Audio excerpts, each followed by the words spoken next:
te mando un besito.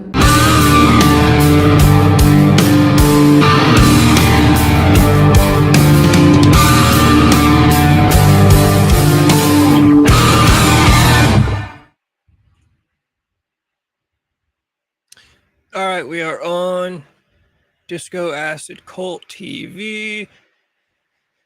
It's just me for now. Johnny's supposed to be joining at some point. Who knows? He will be on, but yeah, I will be guiding us into the show by myself. So I actually have a handful of topics today. It's funny, I woke up this morning not really knowing what I was going to talk about, and then as the day went on, some more things kind of popped up that I thought would be good to bring up. So I'll jump right into the first one. First and foremost, it was announced today by Rob Zombie himself on his Instagram that he's going to be releasing a new song on Friday. This is obviously very exciting for a hardcore Rob Zombie fan such as myself. It's been a long time since we've had any new zombie music. I think his last album came out in 2022. I think it was 2022. If I'm wrong, I'm embarrassed, but I think that's it. The Lunar Injection album. This is also his first album since John 5 left for Motley Crue. So I think all of his fans are excited to hear what that's going to sound like. As you can see, the track is called Punks and Demons. I guess he's giving a sneak preview tonight at one of the screenings of The Devil's Rejects. He's been doing 20th anniversary screenings for those at certain theaters. I think one was on the 6th, and the other one is happening tonight. So those lucky moviegoers will get a sneak peek of the song, but the rest of us have to wait until Friday. So yeah, his first song since Riggs and Blasco got back into the band. It's basically the original Rob Zombie band, except for the drummer. Their drummer is still Ginger Fish, I think it is. You know, original Rob Zombie drummer is John Tepesta.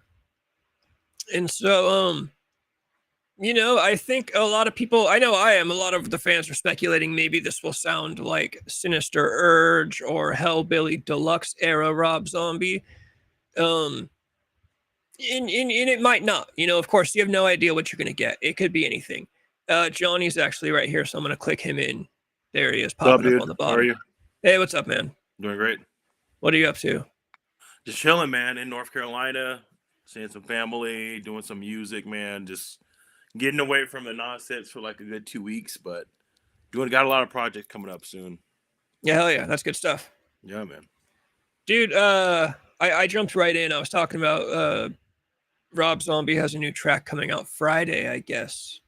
Mm-hmm. Yeah, a pretty like random, spontaneous announcement. I thought he might, because on his subreddit, somebody had commented that they saw they I think they went to one of the screenings of The Devil's Rejects for the anniversary on the 6th, and they said that the trailer had an announcement for a song coming on Friday or something. Hold on, there's another Devil's Reject coming out? No, they've been doing 20th anniversary screenings. Oh, okay, yeah, okay, perfect. Yeah, I was like, yeah, that'd be fucking bitching if it was. Yeah, no.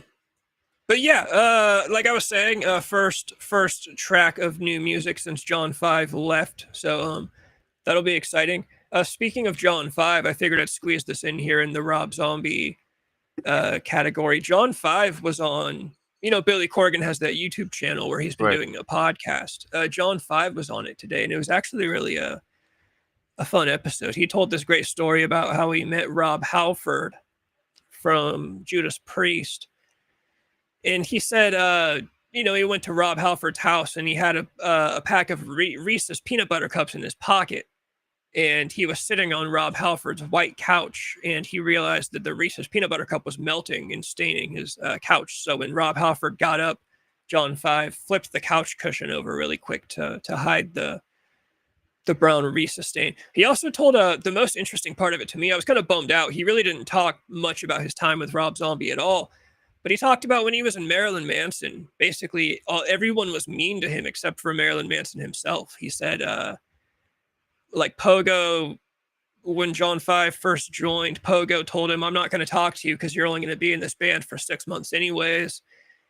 And then he said, toward the tail end of his time there, everybody in the band kept telling him, they'd play a gig and they would say, oh, by the way, John, you messed up at this part right here. And John would go, I don't think so, but okay, if you say so. And then the next gig, they'd say, oh, John, you messed up at this part right here.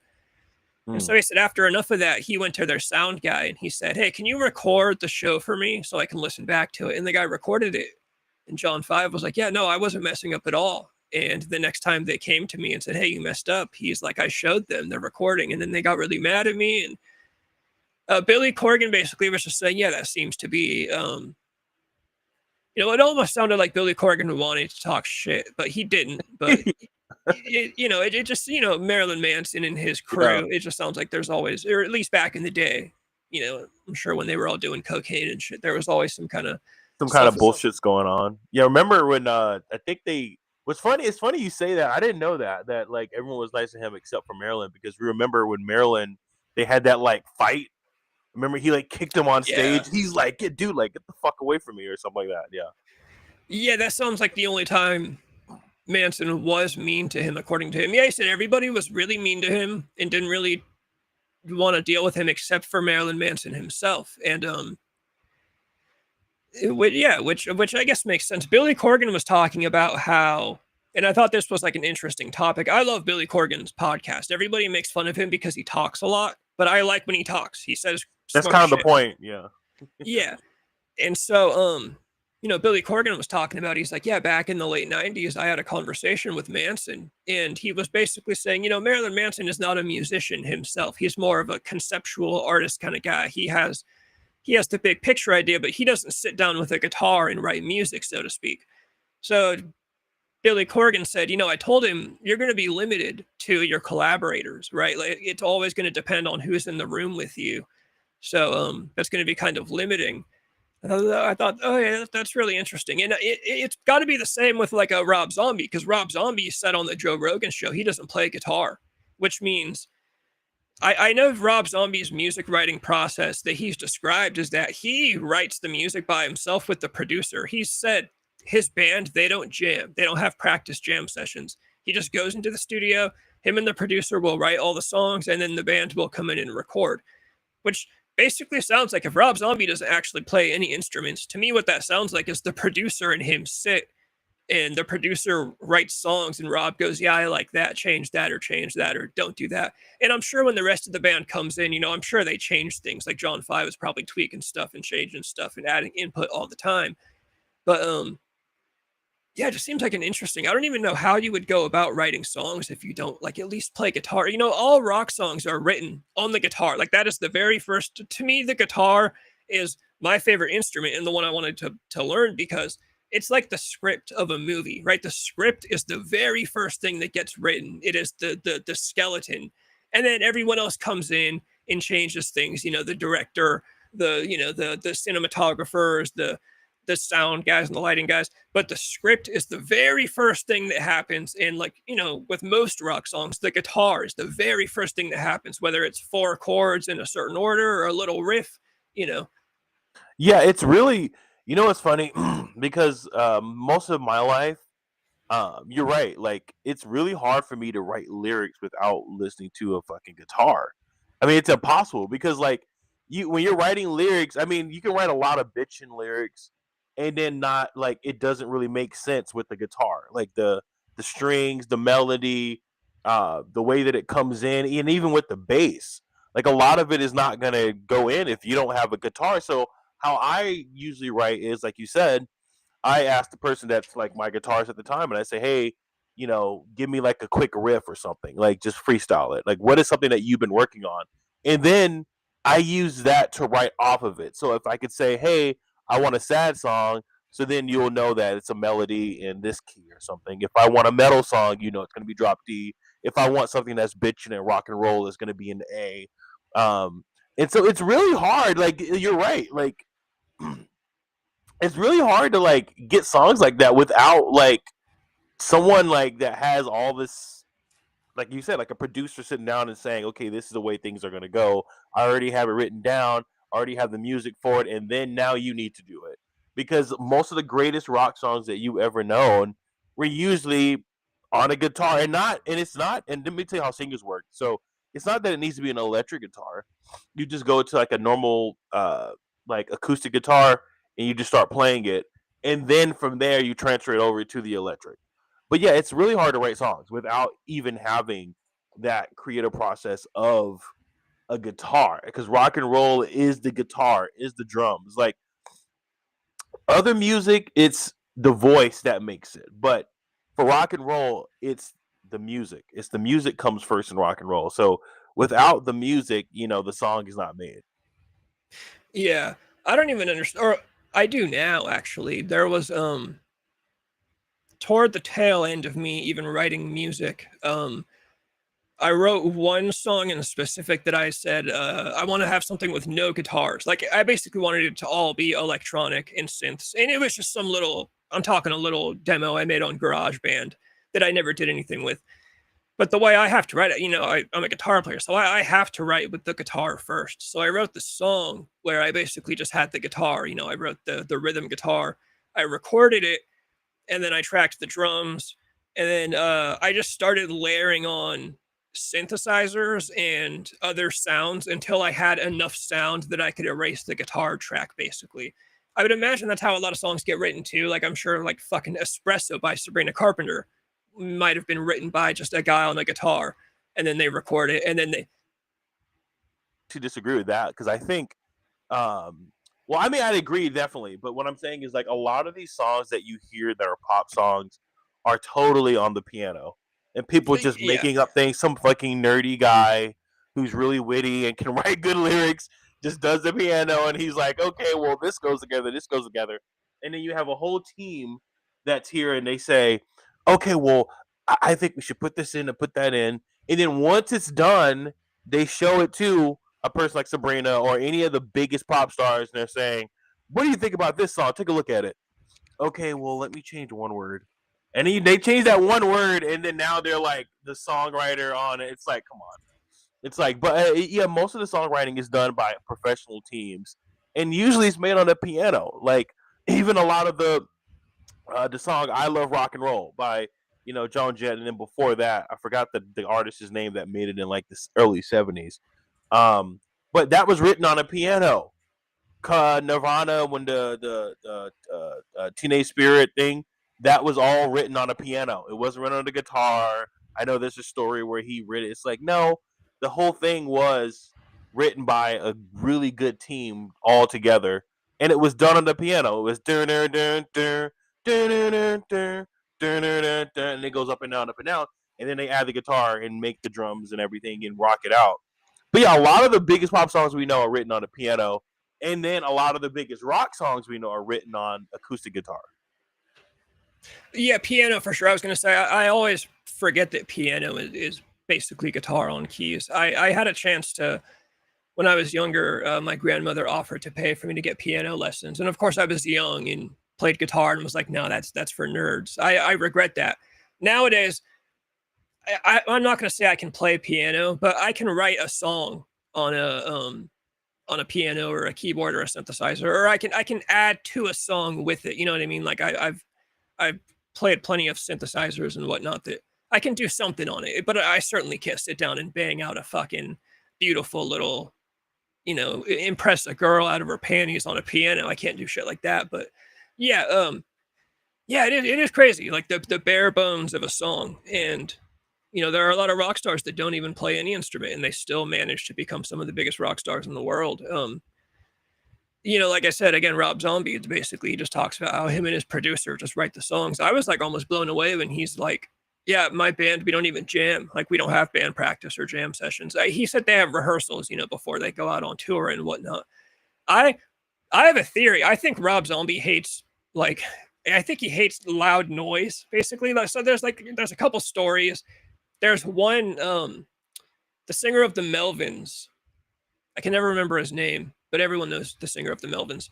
He told a story about back in the day when he was on tour. His band was on tour with White Zombie, Rob was in the back eating or something, and the Melvins were doing sound check, like you do before a show. And Rob got pissed and said, "Tell him to stop. I'm eating." Like he didn't want to hear something about how, all that noise. That's basically weird. I never heard that. Yeah. And then a big part of the reason he, left White Zombie and did his own solo thing is, he's kind of like a creative control freak, which I totally get because I'm the same way. The last music project I ever did was with a girlfriend, and I got really lucky. She was just the singer and I wrote everything. And when I was younger, I was more accepting of like, my band, they all get to write their parts. But nowadays, if I'm going to do anything, I'm not going to be a part of something that sucks. So I'm putting my input into everything. And I think Rob Zombie is probably the same way. I mean, literally, that's why he went from White Zombie to Rob Zombie. I'll just take over everything. You hear the same thing about his movies. They call him an auteur. I can never pronounce that word. An auteur, one of those directors that's involved in everything. Everybody that's working on the movie, Rob is working with them hands on because he wants a part of everything. So, and then there's one other story that I heard about, not even a story, I can't remember. I've consumed so much Rob Zombie content that I can never remember where I heard this from this interview or where I read that. I mean, I've read like magazine articles from the 90s and shit on the internet in archives. And there was I think it was an interview with him where he was joking about, he's like, "Oh, I fucking hate drummers," and talks about how he hates dealing with drummers at band practice, and drummers are always making noise. And then there's that story about when they built the skate park by his house and it was too loud, and he kind of like led the charge to get it, removed or fixed or whatever. And yeah, I think he's kind of a curmudgeon-y guy that doesn't like loud noises, but he also happens to love music and horror.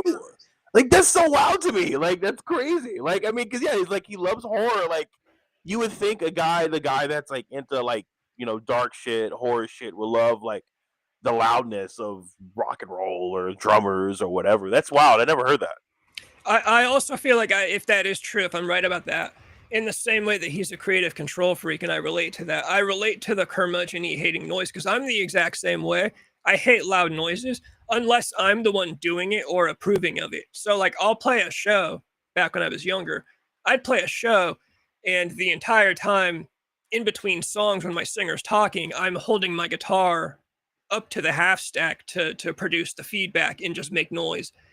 But anybody else that makes noise when I don't want to hear it, get the fuck away from me because I don't want to hear it. I'm obnoxious and I'll torture you with my feedback. But if you so much as flick a string on accident in between songs, I'm out. I'm not listening to that bullshit. It's double standard type shit. But that's kind of the vibe I get from him. He's definitely a curmudgeon type of guy who's, part of the reason he went solo was because he was just like, I don't want to deal with anyone else's creative input.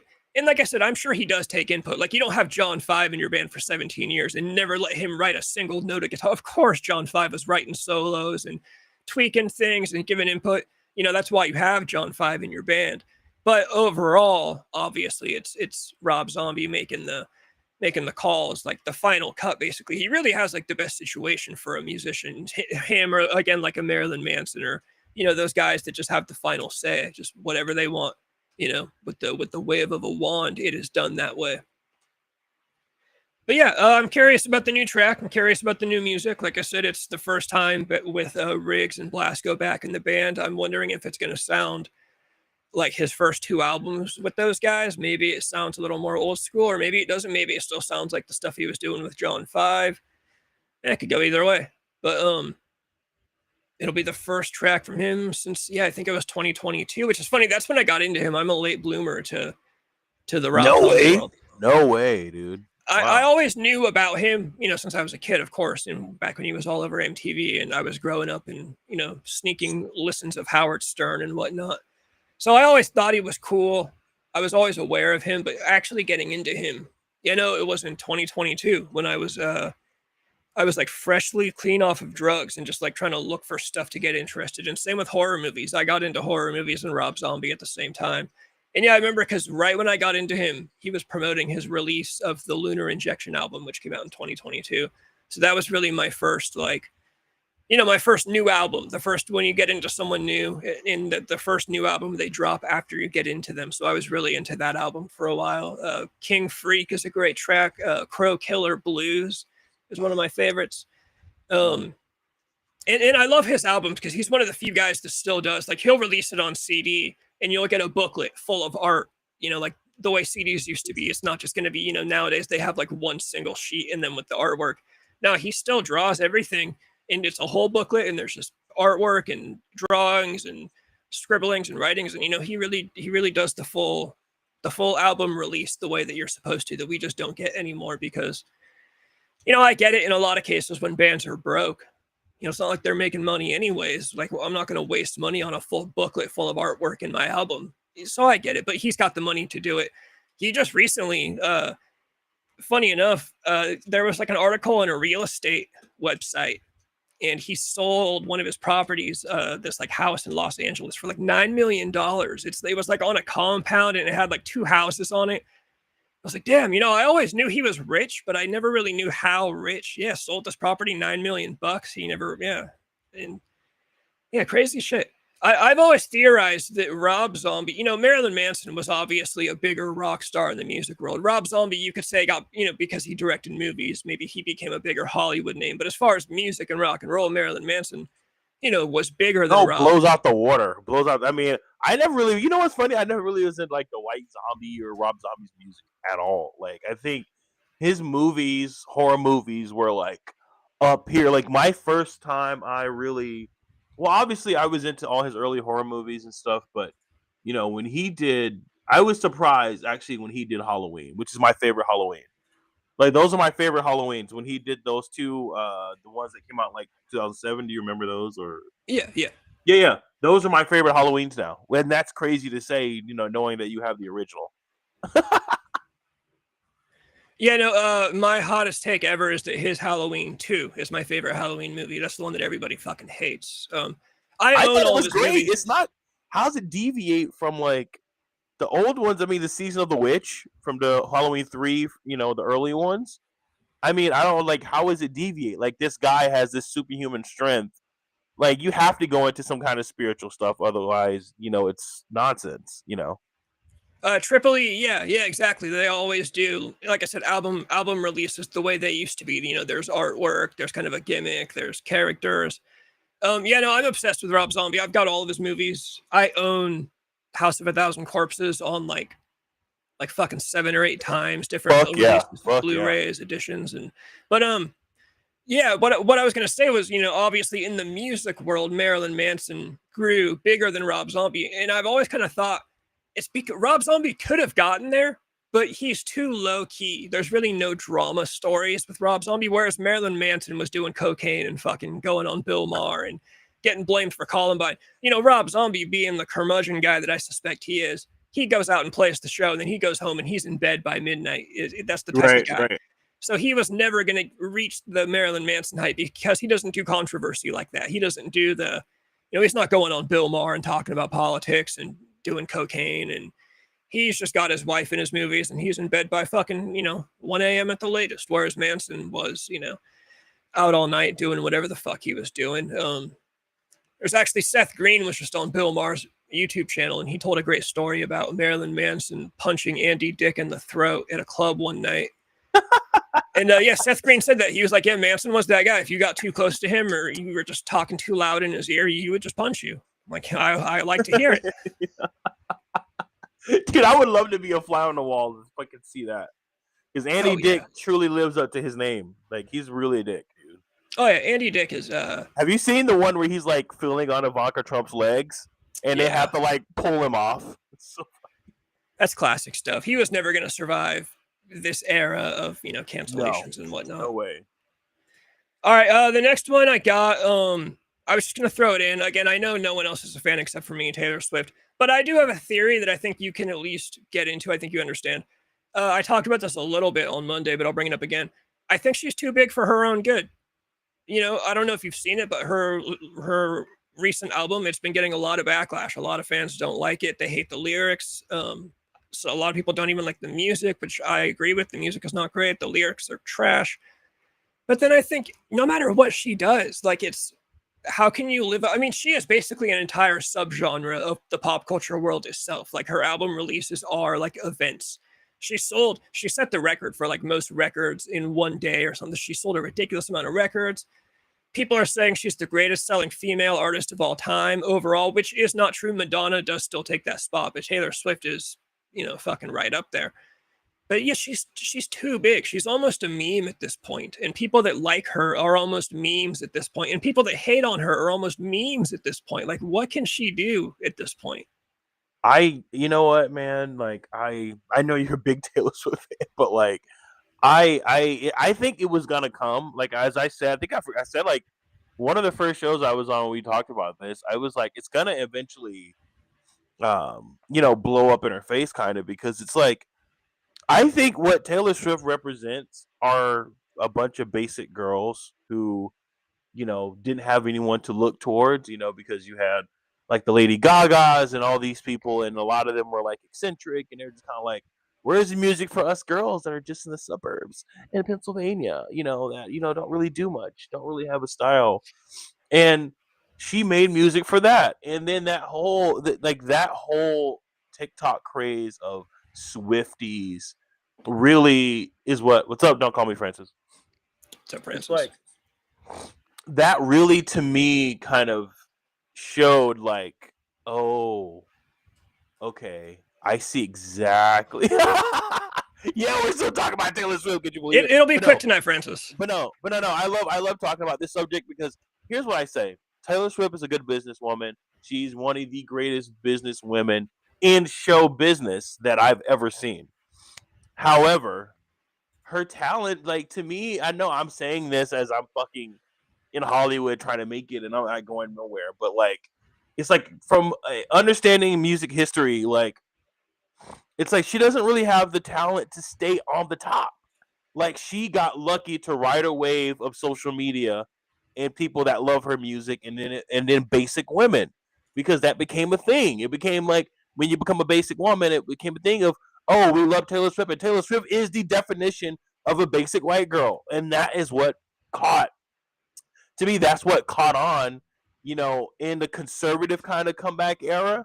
It was kind of like Taylor Swift is the one you want to listen to because she's really family friendly. She's blonde. She's white. She's normal. She's not eccentric, and you don't see a bunch of things going on in her personal life. And then you also had the Travis Kelce thing kind of connect, and they're like, oh man, let's ride this wave. And eventually it's like, okay, well, Taylor, you're here. You made it here. Are you going to stay? I think the mistake that Taylor Swift made, and even though I love her fucking albums, is her trying to be more eccentric. This album was clearly, like the looks of it was her trying to ride a wave of a trend, which if you look at any person that was great, like Michael Jackson, any of these people, they never rode trends. They started the trends. And I feel like she saw that, okay, well, things are kind of getting slutty again. So maybe I should just try to go that way. And it's like, no, Taylor, that's not you. Like, you're not a slutty girl. As far as we know, you're not a slutty girl. Like, you're a girl that makes really simple pop songs that we all want to sing to. We all want to just be in the car with our family, or our friends, and just be like, have a real quick, pop joint. And I think that was her superpower. But when she tried to get really eclectic and things of that nature, this album flopped. Like, it kind of showed it. So to me, as you said, is he too big for her own good? Yes, because when you get to a certain level, you need to surpass normality. You're no longer a human. You're no longer human. This is the reason why Michael Jackson's Michael Jackson, because he got to a point where he got so fucking big. he got so fucking big where he got on stage. He didn't have to say anything, and people fell out. And he just kept going until he died. Like, this wasn't like he rode like a nice little wave and then died out. No, this guy went all the way to fucking like 2000. I would say 2004 before things kind of went downhill, but 2004, just starting trends. If you look at every single trend of every decade, every era of music, it was Michael Jackson that was pretty much at the forefront of that. He was never like, oh man, well, Lionel Richie's doing this right now, so let me try to do that and see if I can get some money out of that. It was like, no, you're not. And so I think she hit the point where it's like, it's kind of run out. It's like, what are you gonna do, Taylor? Where are you gonna go to? Like, what is your artistic outlook? Are you gonna surpass? And I know to the people that are normal, if you're not an artist, this sounds crazy to you. But when you're an artist, you get to a certain point where you're willing to do that is different, anything that is different, but also coming from your experience. And I feel like the problem was she's trying to do something where it was kind of like a Sabrina Carpenter type of vibe. And it's like, okay, no, you can't kind of do that. You're kind of older now. You're older now. So you're not going to be like Sabrina Carpenter. And she saw Sabrina Carpenter, which I think is badass right now, actually. Her recent album where she's like, pretending to give head or whatever, or blah, blah, blah. I forgot. What is that album that just came out? The Man Child thing? Man's Best Friend. Yeah, Man's Best Friend. So that, and I think Taylor saw that, and you can clearly see she's inspired, like, oh, fuck, things are going this way now. Or that other, the other pop girl, I forgot her name, but she's pretty good too.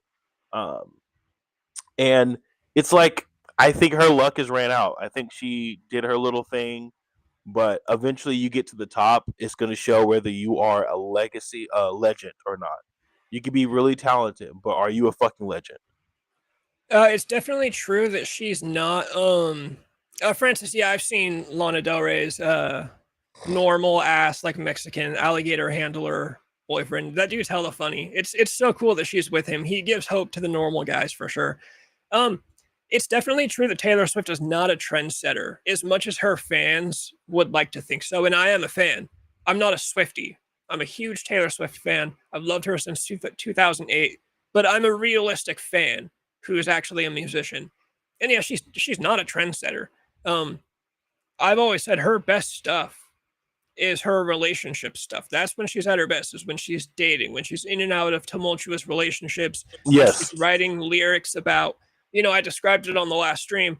Her lyrics make you think of that feeling you get when you're at home. It's a Friday night, you got nothing going on, and your ex-girlfriend calls you. And in those like 10 seconds when you're staring at your phone thinking, damn, I shouldn't answer it, but it's that girl and you're going to answer it.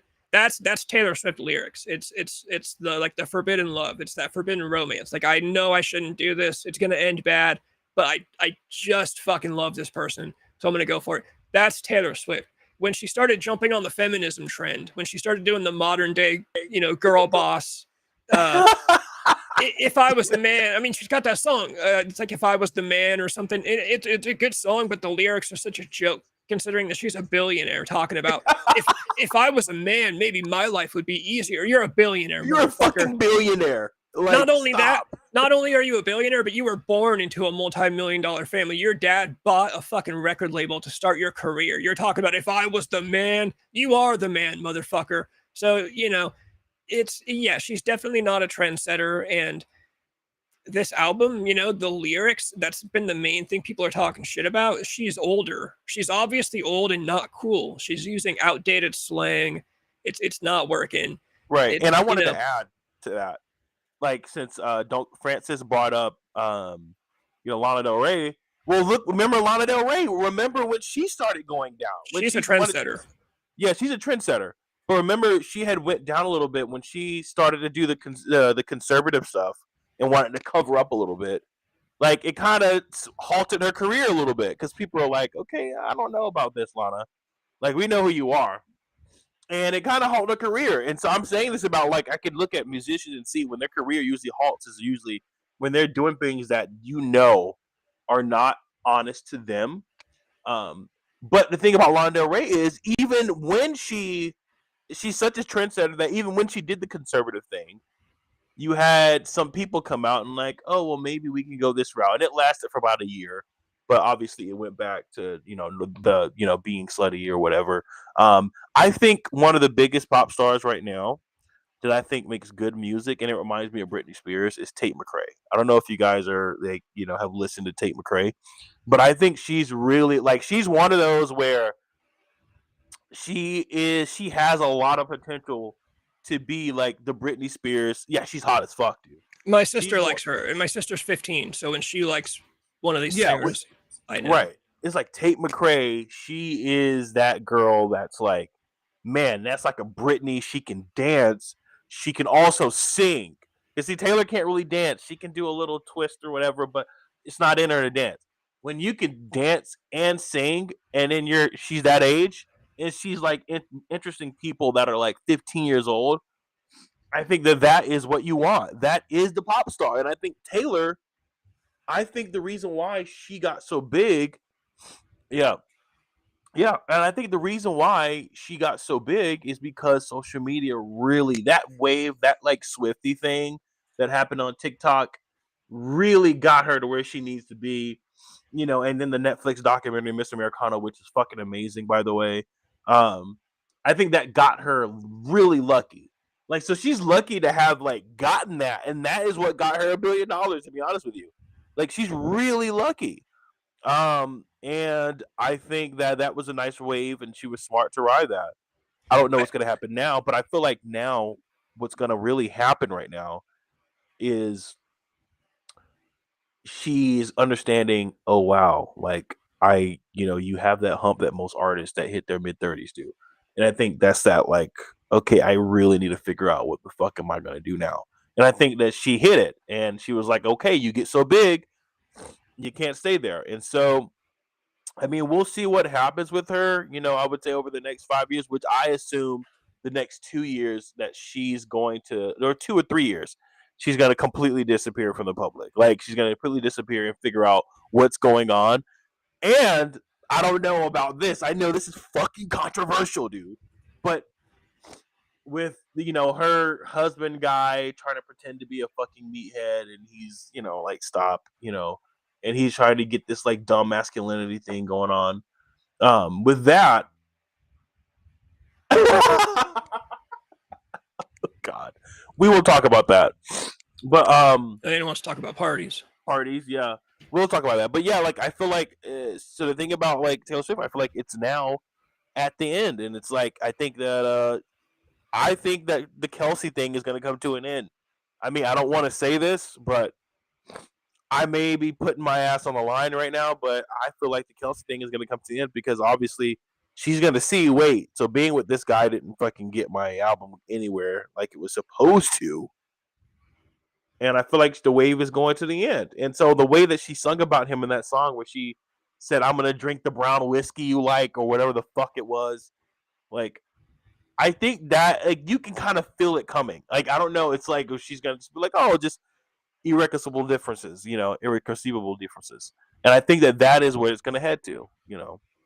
I think Taylor Swift came out. I think mostly she came out at the right time. The Fearless album came out in 2008, which is, country had been turning pop for a little bit, but 2008 was really when country was just going full blown pop. And Taylor Swift did that pop country thing better than anybody. I remember, I was in high school, 2008, I was a freshman.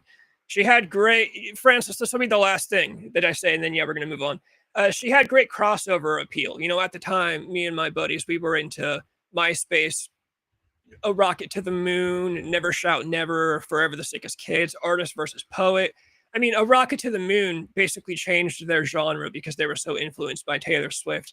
They started doing the country thing. She was in that Boys Like Girls song, Two is Better Than One. So, She had great crossover appeal with the MySpace pop kids. And MySpace definitely did help her out. So that is true.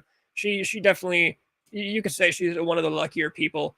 On a super hard transfer, before we get to any party, Hasan Piker, I think, has shocked his dog on stream. I don't know if anybody's seen this, but Hasan Piker is That's wild. Some goofball political commentator. And people are saying that, I'm going to play the clip. People are saying that he shocked his dog.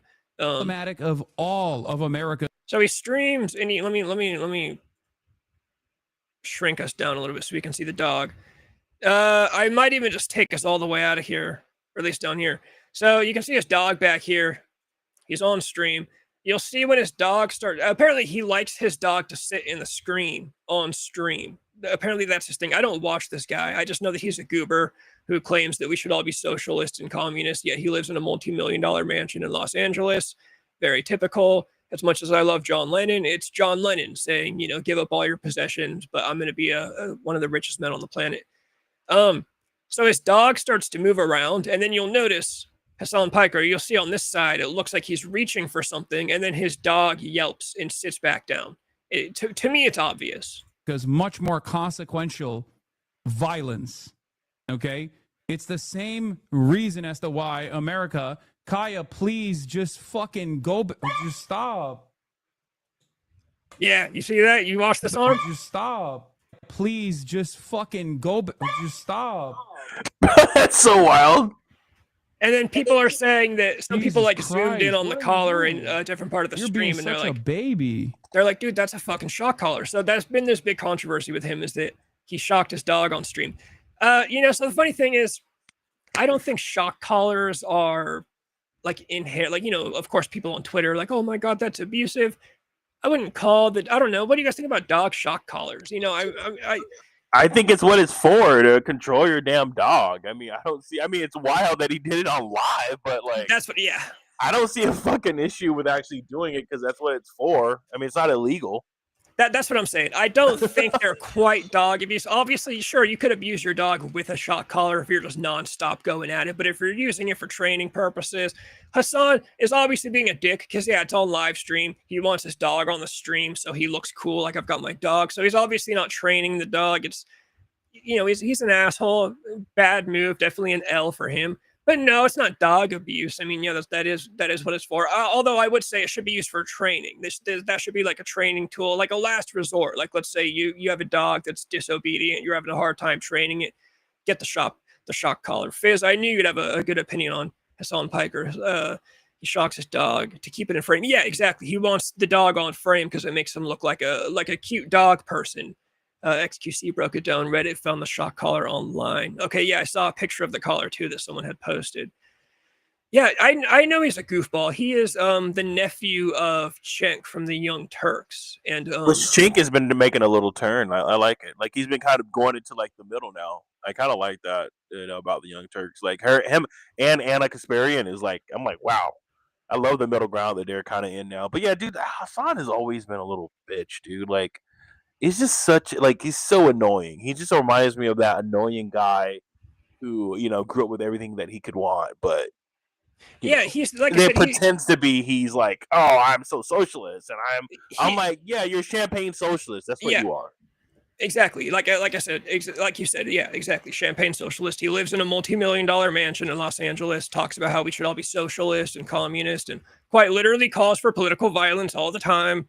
There's montages of it, clips of it, compilations of it, and then wants to come out when Charlie Kirk dies, when he gets assassinated. Dude, Hasan Piker, when he talked about that moment, he was like, no, this is bad.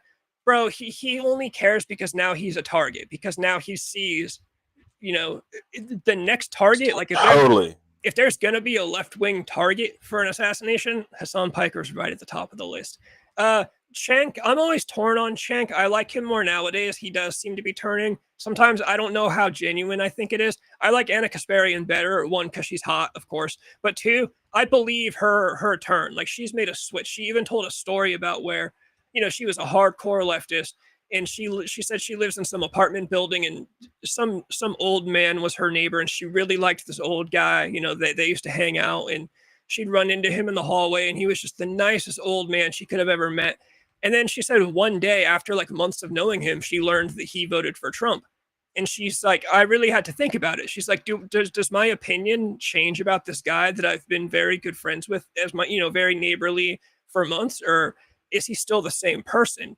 And I thought, oh, that's actually a cool story that more people should learn from. You get to know someone, you become friends with them, and then you learn who they voted for. They're still the same fucking person that you've been bonding with, this whole time. You don't need to go and that. Yeah, Fizz, exactly. That's where I'm torn on it. Cenk had to go in the middle because Anna was turning. She was making a legitimate change.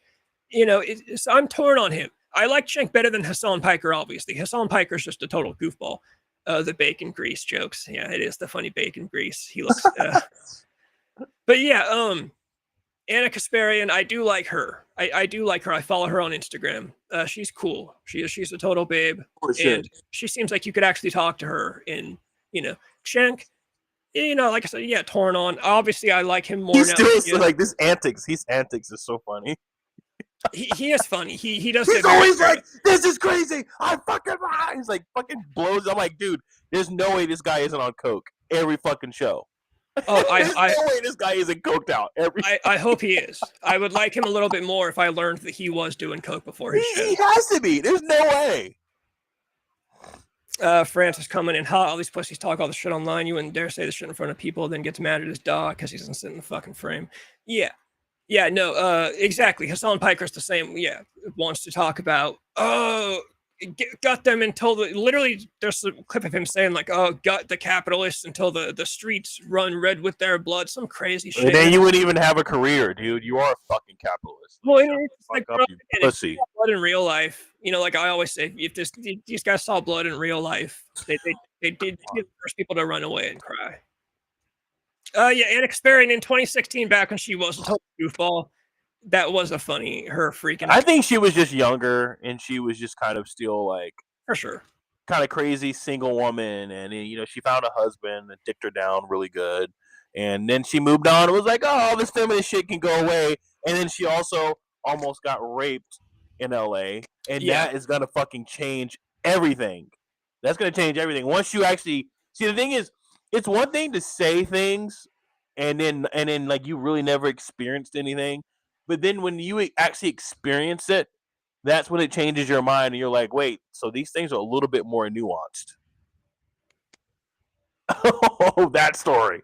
And he's still talking about the party. So I went. I mean, okay. So there's two things that happened with Gene. Oh no, I was gonna say, yeah. I'll pause the captions. I'll pause the captions, and you can do this party, dude. So the Gene Simmons thing was so like, just so bad. I went to this party. Dolly Parton. What the fuck? Dolly Parton, all I know is that she's sick. Her sister said something about asking for prayers. Dolly Parton might be in the hospital, some kind of illness. You know, she's older. Hopefully she's doing all right. But I know her sister said something about how she's sick right now. Oh, okay. So yeah, so what happened was we went to this party for one of my friends, Sebastian. And you know, he's like a guy, he does a lot of the parties in LA. And not Sebastian Bach. I don't want people to think I'm talking about that. But he does a lot of parties in LA. He's like the new guy, the new it guy. And a lot of people were there. You know, you got like the Paul Stanleys and you know the Suns and all that stuff. And then I saw Gene Simmons at this party, and I just wanted to go up and say. And here's the thing: like when I meet celebrities, I'm never like a fan. I'm never like, oh my God, you know, can I please take a picture? You're God. You're blah, blah, blah. I never do that. I meet them as normal people. So I just went up to him and I just said, hey, what's up? Like, you know, nice to meet you, blah, blah, blah. And he just says, yeah, that's good. That's good. And I'm like, I sit back and I'm just kind of like, what the fuck? Like, this is like, what a dick. You know what I mean? It's like all the stories that I did hear about him are true. Like, what a fucking dick. Like, why would he even just brush me off like that? And so that whole party, like I'm looking his way and like I can see he's kind of like side-eyeing me, and I'm just kind of like, you're a fucking dick. Like, you know, like showing it with my eyes. You know what I mean? And now I don't know if you've seen the story where that I got my get back is, you know, what happened to Gene Simmons recently today. Yeah, Gene Simmons got in a car accident. Yeah, that's what he gets. That's fucking karma. I'm just saying. There is a tweet that I had. Hold on. I will still keep the topics paused in case. We'll have a chat. We'll have a chat segment since there's like 3 people in live chat. Whatever you guys got, roll them in now. Yeah, Gene Simmons. He was in the hospital on October 7th. Rude, right? Say what? No, I was responding to Don't Call Me Friends. Like, that's so rude. Like, I just all you had to say was like, hey, what's up? Nice to meet you. He's just kind of like, yeah, that's good. I'm like, fuck this guy. Like, come on. So yeah, on October 7th, honestly, the most concerning part is how it happened on Pacific Coast Highway. Gene Simmons says he passed out while driving and then crashed into a car. Yeah. So what do you do? You know, I don't know. Maybe he was driving for a long time. The guy is like 76 years old. Maybe he was. No, driving. they said. So what they said was he like he has just switched his medicine, and so he didn't hydrate enough. You know, so that means he just fucking, you know, just I guess like fell out. I don't know, or like fainted, and he drove like up against, I guess, a car that was on the side of the road or something like that. But I hope he gets through. Obviously, I'm just being a shock jock. I don't actually want the guy to die. So don't take that. Don't clip that, please. Yeah, no, definitely just old guy stuff. I don't know who Richie is. I don't know who Richie is. I also do not know who Richie is. I'm just like, who the fuck are you talking about? I think you have mentioned. Yeah, you have mentioned. Not you, Annie has mentioned Richie to me before. Maybe I think she's saying the guy that she was her cousin, or I don't know. No, that's not her husband. I know who her husband is. Or no, cousin. I'm saying cousin. I am her cousin. Wait, you guys are actually. No, I'm kidding. I'm kidding. Someone say, what the fuck? That would be great, though. That would be fantastic stuff. Her husband is the man, though. He is the man.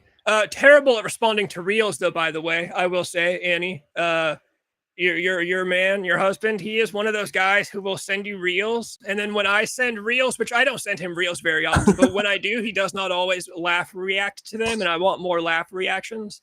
I send some pretty good reels once in a while, but yeah, Gene Simmons, just old guy stuff, passed out while driving. I knew it had to be old guy stuff because he's got no history of drug abuse or drinking too much or blah blah blah. Richie, well, let me see. Like, I don't know. He's friends with Nick. I think I know who you're talking about now. No, I told you I don't know him personally. I've seen him before at other friends' stuff, but I don't know him personally at all. But I sent him a friend request. I don't know if he responded, but let me see. While you look, while chat rolls in, the new Rush tour. Rush going back on tour. Everyone should love Rush. My mom loves Rush, which is funny because the whole meme is that girls don't like Rush. If you want to get laid, do not take a girl to a Rush show. He's listening right now, and he said he'll start working on that. Oh, your husband? Yeah, hell yeah. I'll start sending him more. Could you imagine if it was Gene Simmons listening right now? I bet Gene Simmons doesn't even go on YouTube. Like, I don't believe, when these old rock stars, when they talk about like how they like Youngblood and they like these new guys, I'm like, I don't believe you. Shit. You guys don't listen. Really quick, Annie, could you send me the Instagram that you're talking about? Just so I'll remember what you're talking about. I think I know what you're talking about. He's friends with Nick and Evan, yeah. But go ahead, what you're saying? No, I was just saying, yeah, I never believed that the old rock stars actually like partake or consume new things. There are some, like Billy Corgan has a channel on YouTube, so I'm sure he's the kind of active on the internet. But like Gene Simmons, he probably still listens to music on vinyl, in real vinyl, not the plastic vinyls you buy nowadays, I know the Angus Young from AC/DC, I think Nikki Sixx has said, like, dude, he doesn't listen to a fucking record that came out like after 1960. Like, he drinks tea all day and listens to old, like, that's it. So I'm like, no, I don't believe that all these new guys love Youngblood. I think they just see a young trending name and they want to attach themselves to follow. To it. Yeah. But I'm actually curious, like, because I remember like I said before, I remember watching him when he did kind of like this street takeover in LA where you did the Whiskey, the Viper Room, and the Roxy. And I remember going to see him, and it wasn't a lot of people. It was like, I would say, a 50-person event for each concert. And he did the music that I really didn't fucking like. Like, I don't like a lot of pop punk or any of that gay shit. I don't like a lot of it, but I'm curious to see, because I just bought tickets. Me and some friends bought some tickets to go see him in Vegas, at Planet Hollywood. So I'm really curious to see, like, where is the hype? I feel like this is what's going to show if I can honestly take him serious as a rock artist. He's a good pop artist. I'll give him that. But this show is going to see, make sure, like, hey, is he going to have the energy to do this rock thing? And can he overtake America with his music? I mean, I don't know. We'll see. We'll see if he's, like, shows up. Yeah, he was just on Billy Corgan's podcast too, and I refuse to watch that whole episode just because I'm at this point I'm done until he releases like a new solo album and I check it out to see if it's actually rock music or not. Until then, I don't really care to consume any more Youngblood. I'm already tired. It's starting to give, how they say it's giving something. It's starting to give industry plant to me now, and I don't like that. Once they start pushing something too much on you. Once the machine starts pushing something this much on me, I feel like it's not rock and roll. I don't need the machine to tell me what rock and roll is, you know, especially when the machine is TikTok and in the internet. You know, it's one thing to get play on radio or MTV back in the day, but when it's, you know, when it's all these old guys telling you that this is the new rock guy, and when it's all these Twitter accounts telling you that this is the new rock guy, I'm like, it doesn't feel like rock and roll to me now, because, you know, and like I said, he's got a song that I really like. He's got a song that I have like a weird attachment to, because I discovered it through an ex-girlfriend while our relationship was falling apart due to drug use. So I have like vague memories of like listening to this song while like speeding down the highway, like high on drugs, while my girlfriend is out doing, you know, whatever the fuck she was doing during our short time apart. I think I don't know. I don't believe these guys listen to Youngblood. I'm sure Billy Corgan does. Of course they don't. I don't believe. I believe it's like your publicist comes to you and says, "Hey, you know, you need to say something about Youngblood. You know, we'll give you this or that, and you know, just make a quick video and then be done with it." I don't believe they're actually sitting down and listening to a fucking Youngblood fucking song. Like, give me a fucking break. Give me a break. Not even. I don't even believe. You know, honestly, I don't even believe fucking Steven Tyler actually is gonna fucking care about this album that they're apparently doing. I'll be honest with you. I think they handed him a good wad of cash, and he's like, you know what? Fuck it. I'll do something with this young blood fella. To be honest with you, I don't even believe they know each other. Or I don't even believe that he actually. Obviously, it's Hollywood, so everything is Hollywood and it's show business. So everything that we see is always going to be orchestrated or put together. You know what I mean? Yeah. All your best stories. Yeah, all the best stories for sure start with. And if it's me from like the age of 22 up until 26, it's pretty much starts with when I was on drugs. Those are always the best stories. I wish I was able to pull more out on command. You know, they just come to me randomly. You know, it's usually me and Calamity Jane, basically a side character on the show. If you know, if me and her were still cool, I would get her on and we would just tell like war stories all day. But yeah. So yeah, I do have an attachment to that one Youngblood song. It's called 11 Minutes. It also has Halsey in it, who I hate, but yeah, that song, you get that song on in front of me and it's like the guaranteed I will have like an existential crisis like immediately. Like I cannot listen to that shit because it's Jesus Christ. That sounds awful, man. It's like one of those tracks, but I love the fucking song. So like once in a while I will just brace myself and like, please don't pull anything out. Yeah, so once in a while I will brace myself and listen to the song because it is a good song, but it's a pop song. You know, Travis Barker does drums. You know, Travis Barker went through that phase where he was playing drums on everybody's songs, which I kind of hated too. Save that one for your jam show later. Yeah, I have a question. You said, I remember I saw the clip that you said you wanted to do porn. Like, what's the porn? Be a porn director. Like, come on, what is your like? Are you making strides towards that yet, or? Oh no, I just think it'd be awesome. I think it'd be cool to be a director, like writer, cinematographer. I'm half joking, but I am actually half serious. Like the two ideas I listed in that clip were total jokes. You know, like Thor's hammer. I talked about that with Fizz. Thor's hammer. Except Fizz, you know what I thought after the stream? I thought, damn, I should have called it Whore's hammer. You get it? Instead of Thor's hammer, it'd be Whore's hammer. That's what we would call it. And but I think it'd be cool because guys have an easy time. Calamity Jane, when I used to take, you know, when we'd be fooling around with the camera, she would always say that, oh, I take great pictures of her.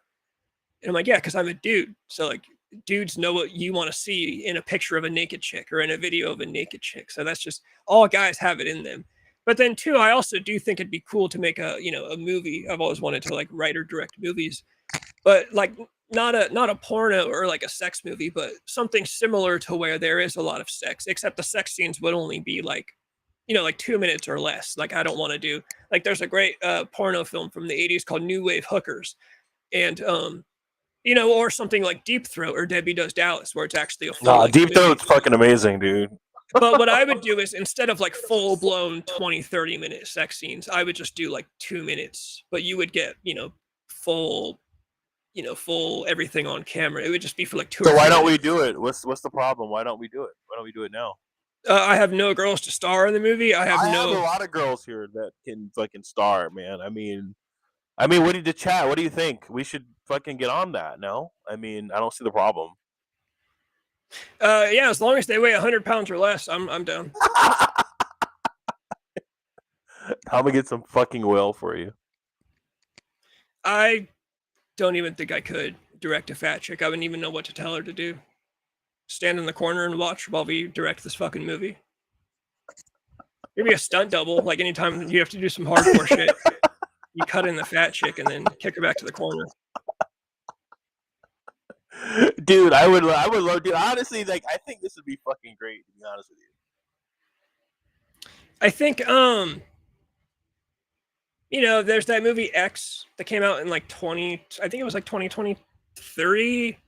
It was a really good horror movie, and there's a character in it who is directing a porn video, and he was saying, porn can be artistic. You can do proper artsy porn, and I'm kind of on that length. Except, like I said, I don't want to do like a full blown porn movie. I would like to do a movie with sex scenes. I guess something like that Euphoria show with Sydney Sweeney. I've never seen that show, but I've seen the Sydney Sweeney sex clips because of course I have. But yeah, like a movie, something similar to that. I mean, if I had to direct a full porn movie, I don't watch porn, but I'll direct if they're gonna pay me money. Yeah, I direct a fucking porn movie. Shamu. Yeah, just fucking lay there and moan like you do much else, Shamu. I'm sure there's a lot of directors out there who are just like, just have sex. There's a great story about Like, just fuck, dude. Like, it's not that big of a deal. It's fucking porn. There's a great story about like Francis. If you're still here, I know you'd love this story.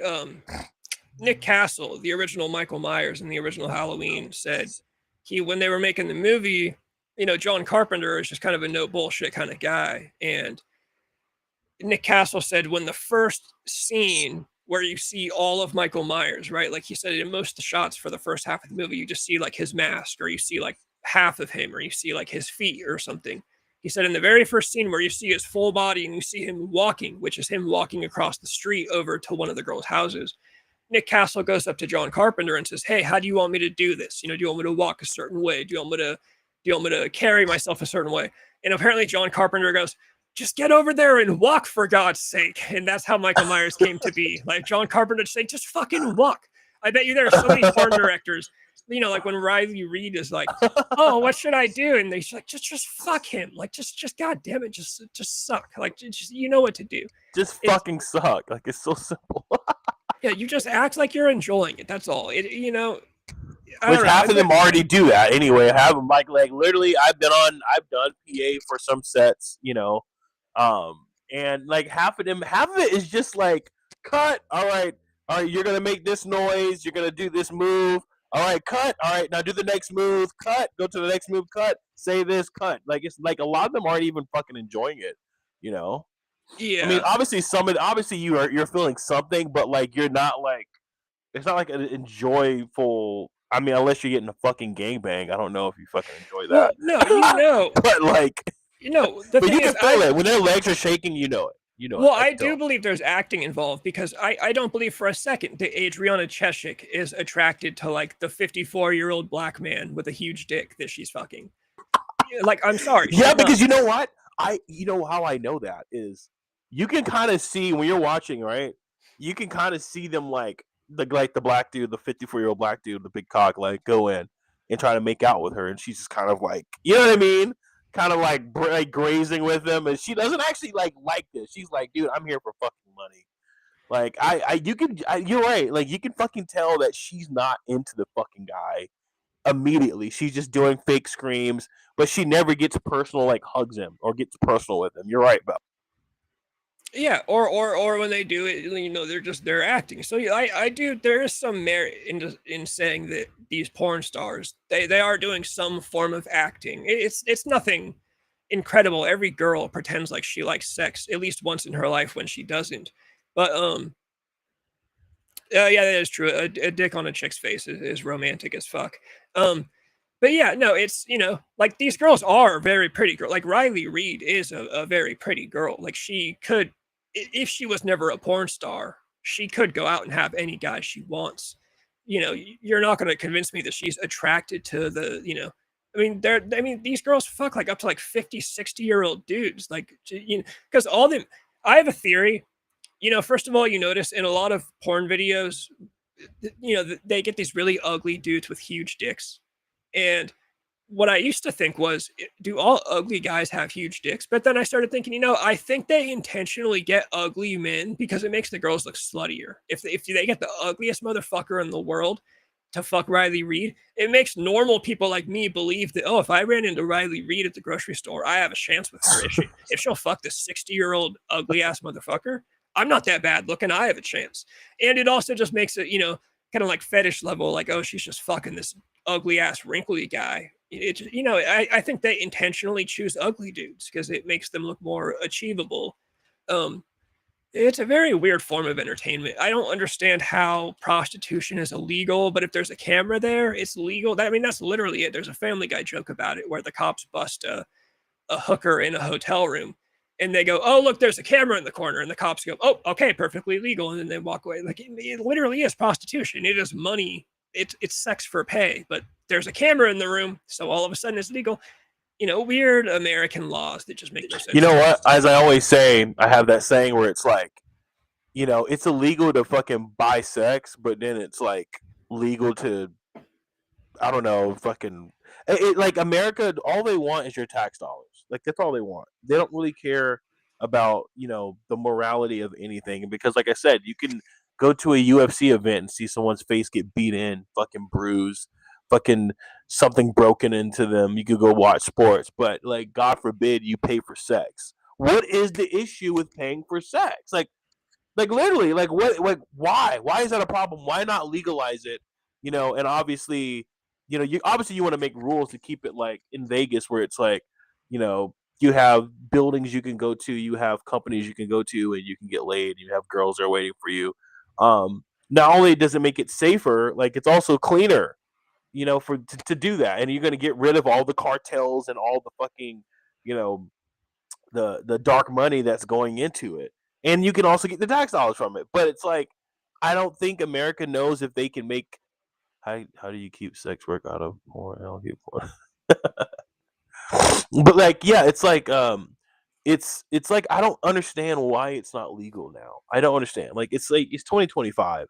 Why is it illegal? I don't get it. Like I said, you can go to a UFC event and see someone get their face bashed in, but that's a problem to fucking just say, hey, I want to get laid. I want my dick sucked. Here's fucking $20 or whatever the fuck. What the fuck is the issue with that? Why is that so? Why is it seen as tawdry? Like, why isn't it seen as like, capitalism, a trade of goods and services? I don't get it. I don't understand. Yeah. I'm very tempted to drive to LA and start driving around Fig. What is it? Figueroa? They cleaned that, dude. Trump cleaned that shit up, dude, a long time ago. I'm about to drive down to somewhere to pick up hookers, and I'm just gonna have a camera in the car with me. So if the cops pull me over, I'm just gonna say, no, I'm starting this is my production company, 3-Star Productions. I'm gonna start filming porno videos, and I'm gonna see what they say. 2025. The 2025 argument does get used. It's funny. I was just watching that 70s show the other day, and Eric Foreman uses it to can't remember what it was, but it was something that he was saying against Red. I think it was when Lori was living with a boy, and Red got mad about it, and Eric was like, "It is the 70s, though, Dad." And I'm like, "Oh yeah, that's a fun." Yeah, I mean, when I say okay, so I don't mean it in a way where it's like it's 2025, man. All else goes. It's just kind of like it's 2025. There should not be this like the reason why prostitution is illegal is plain and simple. It's a play on morality of humanity. That's what it is. It's not about rules of driving or whatever the fuck, or things that are just more organized. It's like, what's the problem? You know why it's the problem? Because they still want to fucking lock people up. Why is it that in the 80s, in the 90s, well, most of the time, most of the fucking American century, weed is illegal. You were seen as a fucking thug, a fucking nobody, a fucking shit show, and thrown in jail for selling weed. But now you can have some white dude named Matt fucking open up a dispensary, and it's seen as no problem now. So what is the fucking problem? It's like, it's not about the 2025 argument. It's about, dude, like, these people just want to fucking make money. Like, come on, they just want to make money. That's what it is. They say, hey, if you make prostitution legal, you know, like there's not gonna be a lot of people going to prison anymore. That's what it is. If you make drugs legal, legal, and when I say make it legal, I mean legal, and then obviously you're gonna regulate it. So you don't want like a Portland idea of like, hey, I can just go shoot up in the middle of the fucking street, for whatever I want. It's kind of like, why do we care what people do with their bodies? Like, why do we give a shit anymore? I don't understand. Like, is it really that big of a fucking deal? Like, oh, well, we don't want people because of, we believe that sex is. Well, you're making a religious argument. You're making a spiritual argument. Like, if you have to say the reason why this shouldn't be is because of what I think, and it's not made on logic or reasoning, then I feel like that's a huge problem, in my opinion. Fizz, by the way, I messaged you on Instagram. I don't know if you got that. I did message you about next week on Tuesday. That's probably what I was thinking. I'll bring up something that I think Fizz actually would also have a say in. This is a topic I added. What do you think about Bad Bunny at the Super Bowl? I love it. I mean, I hate it and love it. I think Bad Bunny, I really don't think he's like this great artist. I don't really like his music like that. And I'm Puerto Rican, by the way. I do like that he's Puerto Rican. A Puerto Rican fucking guy is like heading the Super Bowl, so that's fucking cool. But at the same time, it's like, I don't give a shit, man. Like, it's like, what do people want? Fucking Lee Greenwood to open up the fucking Super Bowl. I mean, you know what I mean? It's like, he's the biggest artist apparently from the numbers. So I mean, I say like, fuck it, like let it happen, like whatever. I don't give a shit. But at the same time, like, I can see why people would be offended, because it's kind of like, well, this is kind of like an American thing, and you're speaking Spanish, and like over half of the country is gonna have no fucking clue what the hell you're talking about when you're singing. But I mean, I don't know, man. I think Puerto Rico is in America, so I can see why that's normal. But I mean, but but that's weird, because like Puerto Rico is an American territory. It is in America. Like, it's not another another Fizz country. wasn't debating that. Fizz was just saying he's an America hater, which well, I mean, yeah, in a way, I can see. Okay, yeah, I can see that. But here's the thing, though. I think these people are doing things. It's because like these people that start these things are the biggest rage baiters. They know they know that, oh, if I just say Bad Bunny's gonna do the Super Bowl, they know every fucking guy on Facebook with an American flag in his profile picture is gonna fucking complain about it. Like, they know that, and they're doing it on purpose. So it's like, I see it farther than like, you forgot who's in control of this is Jay-Z. So it doesn't change the fact that he hates America. I'm not saying that. I'm just saying, like, it's like, I don't know how to respond to it, man. Like, Jay-Z controls all of the halftime shows that do go on, and so clearly there is a talk where it's like, hey, what if we have Bad Bunny, because of what ICE is doing, exactly. It's like, because of what ICE is doing, ICE is deporting all these people, and Trump is deporting all these people, and the biggest fu to the MAGA movement or whatever would be to put Bad Bunny on, and he's singing Spanish in a halftime show. That's what they're thinking. That's the whole point of, like, and I think people fall for it every time. People fall for it every time. It's like, for me, I don't usually like to make an argument against it, because I'm like, I see what they're doing, dude. This is clearly like to piss people off to get more ratings, but I'm curious to see what happens. So I think, first of all, Phil Labonte from All That Remains nailed one thing for sure. Metallica should have been the band to play it, because the Super Bowl this year is in Northern California, and I agree 100%. Metallica owns NorCal, and so if any band was going to play it, it should have been Metallica. It would have done huge ratings. You fucking know it. I totally get where like the conservative people are coming from, because it is I mean, this guy just went on Saturday Night Live and said, if you want to understand me, you got 4 months to learn Spanish. Bro, that's not That's not how shit works. You don't, whether you're from Puerto Rico or whether you're from Mexico or whether you're from fucking Arizona, like you speak English in America. That's just like that's the fucking language of the country. Now they're just acting like it's not. So I get why they're mad at that because it is literally the most American event of the year, and now you got a guy saying he's gonna sing in Spanish the whole time. I just think the idea of like rage baiting which is true, that's probably mostly what they're doing. They're just rage baiting the halftime show. It's like, bro, how about we just like find a fucking band or a singer that everybody actually likes? Like, why, yeah, I know Jay-Z's in charge of it, and they're probably like, yeah, this is gonna piss people off. Bro, you know what's gonna happen? A bunch of people are gonna like boycott the event, and it's either gonna do bad, it's either gonna do a bad rating, and they're gonna say, oh, America didn't watch because America's racist, or it's gonna do a really good rating, and they're gonna say, yeah, this is because America loves, not people that don't speak English. Dude, when Bad Bunny was on Saturday Night Live, it was the most like cucked out shit I've ever seen. He got up there and he said some shit in Spanish, and the audience cheered. And it's like, what are you It's like, cheering? you don't even know what he's fucking saying.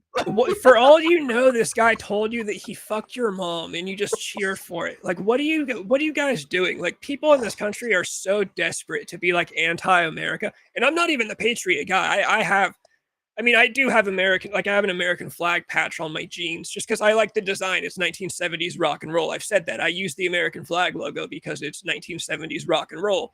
But that is still American in 1970s American rock and roll. Yeah. But I'm not the patriot guy. I don't run around, I don't present that way or whatever. But I do think it's just way too try hard from all these people to be like, I'm so anti-America that when a guy speaks Spanish, I'm gonna cheer. It's like, bro, when a guy speaks Spanish to me, I say, can you just fucking tell me where the bathroom is? Like, yeah.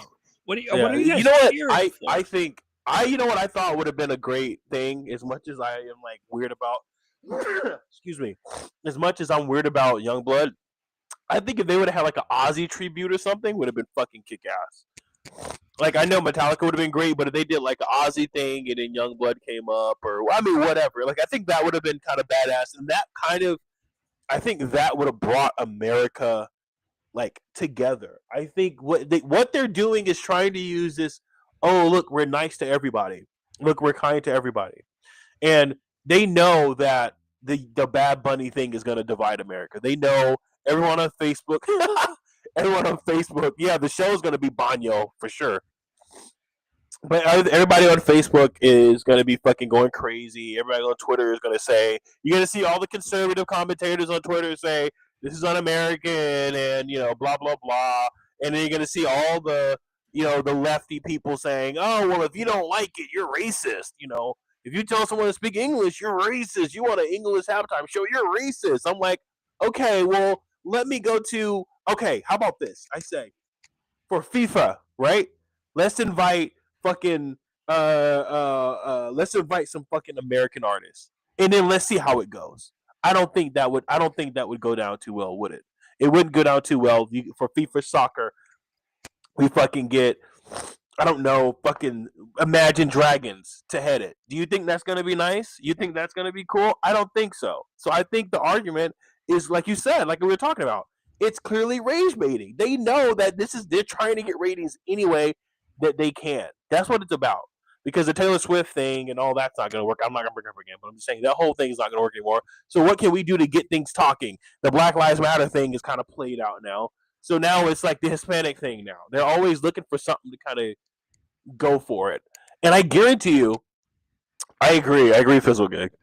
And I guarantee you, like, there's gonna be something said. I guarantee you, like, Bad Bunny is gonna come on and he's gonna be saying something that's gonna be clipped to hell that whole fucking like week. I guarantee you they're gonna say something about Trump or you already know it's something gonna, or it's gonna be like an anti-ICE show, and it's gonna be cringe. It's like, dude, come to who cares? I'm so like tired of it. ICE or everyone belongs in this country, and it's gonna be one of those. Like, I already feel it. And we know it's coming. It's going to be talked about on ABC, on CNN, on Fox News, and there's going to be both sides bickering back and forth about it. And, like, it's fucking stupid, man. Yeah, and now that's the focus. Instead of just like getting a good halftime show, the focus is now how can we rage bait and get clips on CNN and Fox News, and it's like, dude, just pick a good fucking singer. Like, just call up Metallica or call up. Doesn't even have to be a rock band. I'm not even saying it needs to be a rock band. Just call up just a normal singer. It is, yeah, it's gonna be cringe. I will Yeah, say, I mean, you know what? You know what I thought? It could have been, if you want to talk about, it could have been like the big pop artists that we have now. It could have been maybe a Sabrina or maybe a Taylor or maybe a Tate McRae or maybe not Tate McRae, but maybe because she's kind of new. But why couldn't you get any of these American singers that we have that we think I don't maybe care about? But if you want to bring the world together, like get somebody else that's number one. Sure, Bad Bunny is topping the charts. Bad Bunny is topping the charts. I agree to that. But like, why? Why are you getting these people that clearly always have this "fuck America" approach? Even Kendrick Lamar, like, he has a right to say it because he is kind of. I understand it. It's American to say it. Whatever. He's from LA. But like, why does it have to be "fuck America"? Why is it singing the national anthem at the beginning of the show and then the halftime show? It's like "fuck America." Like, why? Like, why do we always have to have this like anti-American halftime show or anti-Trump or anti this? It's like you're trying to make it like I feel like it's played out. I feel like it's played out, and so I don't know, man. I don't know the way back from this. I just think that they know that the creative decision that they're making, yeah, because it's trendy. Exactly, it's like hating America is trendy now. And I think that I hope it backfires on them, but I hated the last halftime show, to be honest with you. I think it was just stupid, where you're kind of bringing the ghetto to the Super Bowl. It's not like the cool halftime show with Snoop Dogg and 50 Cent and the West Coast kind of thing that was going on. All of that, like that was a cool fucking halftime show. That was a fucking halftime show. The fucking Michael Jackson, fucking Prince. Like those are classic halftime shows that we always remember because they're good fucking artists. It was not about a political point. And this is what they're gonna do. It's gonna be edgy to fucking hate America. That's what it is. So the halftime show is just gonna be hate America, fuck ICE, fuck Trump, fuck fascism type of thing. That's what it's gonna be, and I'm already prepared for it. So whatever. Well, yeah, Michael Jackson is the original halftime show. Before Michael Jackson, I think he played it either in the 80s, it might have been the late 80s, maybe early 90s, but I think it was late 80s. Before him, it was just like a band. They would just get like a Correct. full. Yeah, it was just that was like the piss break. And then Michael Jackson played the first real halftime show, and that's what kicked off the trend of getting big artists to play the halftime show. ICE on Twitter did say that they're going to show up at the Super Bowl. And I hope to God it actually happens. I know Donald Trump's White House just likes to talk shit on Twitter. And I hope to God we get clips of like the Super Bowls going on and ICE agents are just surrounding the stadium, and it's just like, oh my God, there's a fucking there's gonna be a riot at the Super Bowl. It's just, dude, we need to just split the country in half. I'm telling you. I listened. I just told that to one of my homies. That was like, dude, if ICE shows up, you know how fucking grand watching that is gonna be, dude. Like, it's gonna be awesome. That's gonna be awesome. Fucking arrest, and then that's gonna blow it up. And so that's the thing. The fact that they, and so ICE is gonna do that. Like, while Bad Bunny is there, is fucking like that's gold. That's comedic gold. That's comedy gold. Like, what the fuck? Oh yeah, it'll be the funniest thing. It'll be the funniest thing. It's yeah, Fizz. I also hate the overuse of the term.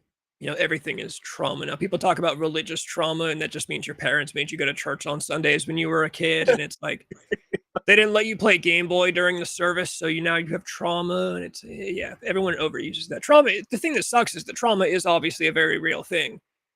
People do experience post-traumatic. He's kind of right though. I like what he said at the end when he says like, "I wish they would just suffer by listening to like more." That's how we used to do it. Something bad would happen.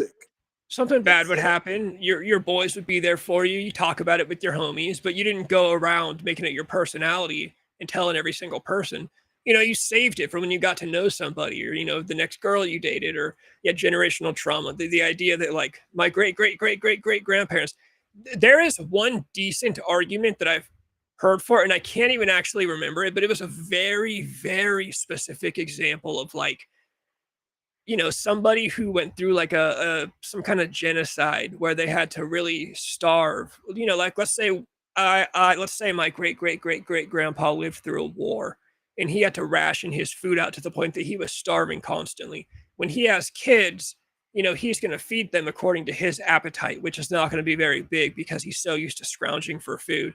So basically he would just pass along being frugal and conservative with your food.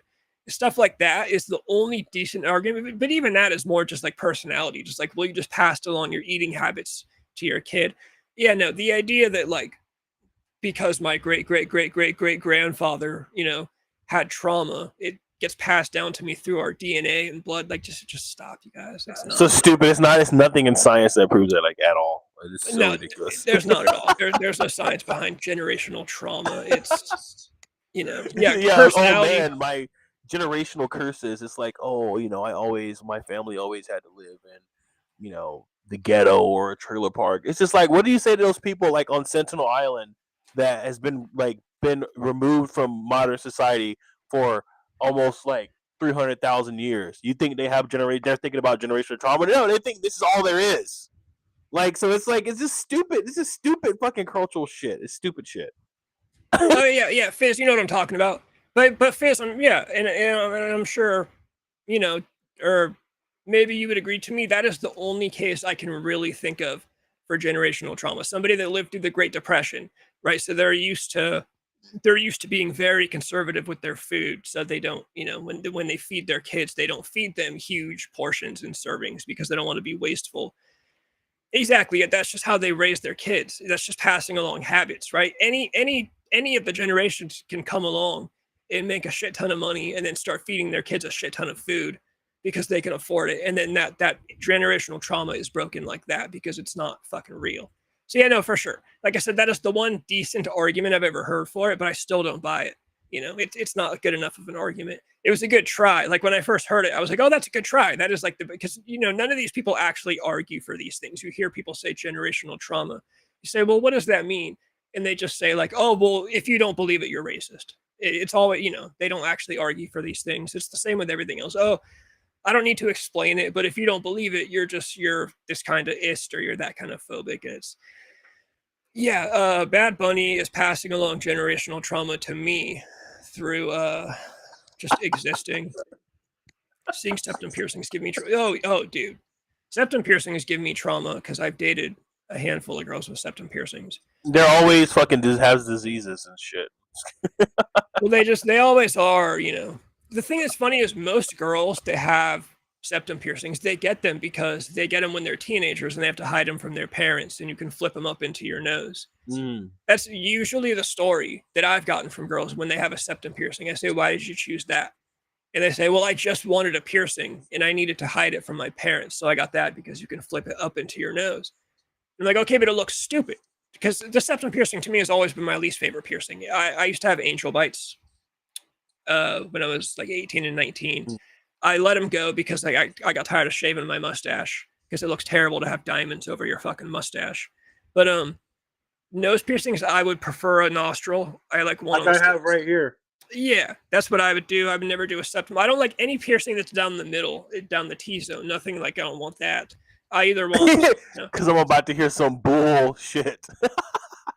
Yeah, that is true. But the thing is, girls with septum piercings, they will.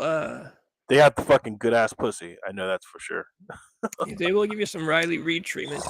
No, because I had angel bites.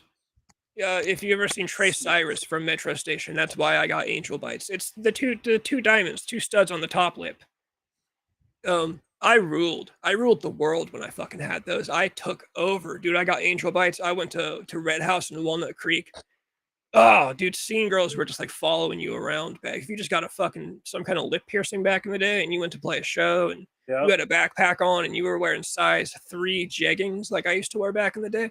Dude, I used to be a hot motherfucker. Well, all I really had left, we had the Diddy sentence. Yeah. Oh man, Aren't that's they a letting him lot off to pretty? say. Aren't they letting him off pretty easy? Yeah, they gave him like 4 years, which I believe he's only going to do a year or two. Actually, be let go. I don't believe he's going to have his like whole 4 years. There's no way that's going to happen.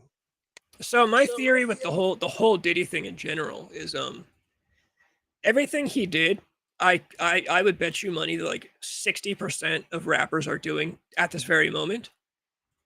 So my theory, and it's the same with Harvey Weinstein, I guarantee you every producer, 50% of producers in Hollywood are fucking actresses and giving them better roles for sex. But I think what happens is every once in a while the heat starts to rise. So Hollywood throws somebody to the fire and says, so people stop looking at us, you go take the fall. Harvey Weinstein took the fall. Like I said, there's probably a producer out there right now fucking a hot young blonde actress who wants a role in a movie. There's probably a rapper right now fucking buttering up some young white guy's ass, in a hotel room. But the heat starts to rise, so they said, Diddy, you got to go down. You got to take this one. Right. So they're giving him 4 years. I think there's two things. All right. So number one, I think no one around Diddy did anything that they did not want to do. They didn't. No one around Diddy. I'm going to say this again. Did anything that they did not want to do. The way it works in Hollywood, when you're going to these, yeah, exactly. When you're going to these parties, like everyone knows what to expect. You've all heard the stories. There's gonna be a bunch of fucking blow there, or Molly, or MDMA, whatever the fuck you can ask for. People are gonna be fucking. There's gonna be gay shit there. There's gonna be weird things that you're gonna see. That's like, oh, why are you doing that? And blah blah blah. Or like it's gonna be there. Like everyone fucking knows all these things that are happening. Everyone knows it. So the people that are pretending like this is shocking are crazy. Number two, these were not the parties that people are thinking that there was these parties where like Obama and fucking I don't know Beyonce are fucking with P Diddy, and it's like that's not what happened at all. These parties that he apparently was going to jail over are from Cassie, who, if you really do your research on Cassie and do your research on all of the people that were hired, it wasn't Diddy that was calling the shots, really. It was really Cassie that was fucking calling the shots. She was saying, I want two big black men with big black dicks to fuck the shit out of me. And Diddy wants to watch because Diddy has the money to be coked out and sit in the corner and film everything that's going on. She is a participant. And what's funny is there's this story where, she was on her period and Diddy was like, hey, we got to cancel tonight. There's no way we can go for it because she's on her period. And she grabs the phone from him and says, fuck that. Like, no, come. I don't give a shit if you don't give a shit. We're paying you. So she's the fucking boss. She's the one that wanted all these things that are happening. And they were all willing participants. Okay, it's an argument to be made that this is prostitution. Fine, whatever you want to say. But don't pretend as if this isn't happening anywhere else in Hollywood. Don't pretend that this isn't happening anywhere else in the world with people that are billionaires, with people that have money. This is normal. This is normal in Hollywood. There's a reason why Hollywood is known to have the casting couch and have all these things. And I think he did it in a way where it wasn't like just trying to gain power. He did it in a way where it's like, hey, the person that I'm dating wants to get fucked by a group of black men, a big black man with big black cocks. Okay, well, what's the fucking issue with that? There's no fucking issue. Number two, the reason why I believe Diddy went to jail is because he came out with De Leon. So that's a tequila company, and they were making tons of money to the fact that people weren't buying Hennessy anymore. Any people in the black community, you watch hip hop, you watch music videos, you look at rappers and you worship them. And you're like, well, everyone's drinking Hennessy, right? And so De Leon started to outsell Hennessy, which is funny. And what the company said to him is, not him. What the company said to a lot of the places like Total Wine and More and a lot of liquor producers and things of that nature, they were saying we're losing profit. And you can look all this up. This is proven. We're losing profit. What we need to do is you cannot sell De Leon because you're trying to make a monopoly where P Diddy is outselling you and his tequila company, and no one wants to buy this anymore because it's no longer cool anymore. It's not the cool drink. Hennessy is not the cool drink anymore. It's De Leon because all the rappers and the people that P Diddy are around are drinking De Leon. So everyone wants to drink De Leon liquor, tequila. So he sues them because he knows this is going on. He wins $1 billion, $1 billion from this lawsuit. He wins it, and guess what happens? 2 weeks later, rapper P Diddy has been caught with, forcing people into sex acts and prostitution and blah blah blah. So to me, what that is billion-dollar corporations and the people that are in power in losing money saying to him, know your fucking place. Know your fucking place, and throwing him in jail. And then they make it a federal case, which is crazy. It would usually be a state case where you try to get this when it comes to celebrities. They made it a federal case. He never killed anyone. He never hurt anyone. And they made it a federal case, and they used the same person that was in the government, one of the lawyers that did the whole one of the trials that happened that was really like publicized in DC. They used the same person, and so to me, it's like very well known. Like the reason why Diddy is where he's at now because he didn't know his place, and that's the reason why he went to jail. It's not he's been doing this shit, and all these think about it, all these alleged acts are things that happened 20 fucking years ago. Like, so you mean to tell me people knew about this that long ago and didn't do anything then? You mean to tell me they had this hotel video of him beating the shit out of Cassie in 2016 and it just now last year or 2 years ago come out? You mean to tell me they hid that whole time? They knew what they were doing. They knew what they were doing. They had all that just in case you get out of control. That's what it is. And so now I feel like this puts fear in his heart where they're like, hey, now you know not to fuck with us because you fuck with us. We have everything on you. We know what you do. We know the prostitution that you're doing. And it's just like Harvey Weinstein. You get to a certain point where, like Fizzlegig and you said, where there's always that sacrificial lamb where they're like, hey, we have all the information on them. We know about you touching so-and-so. So you want to go there, we'll take you there. I think that's my two-piece on it. Yeah.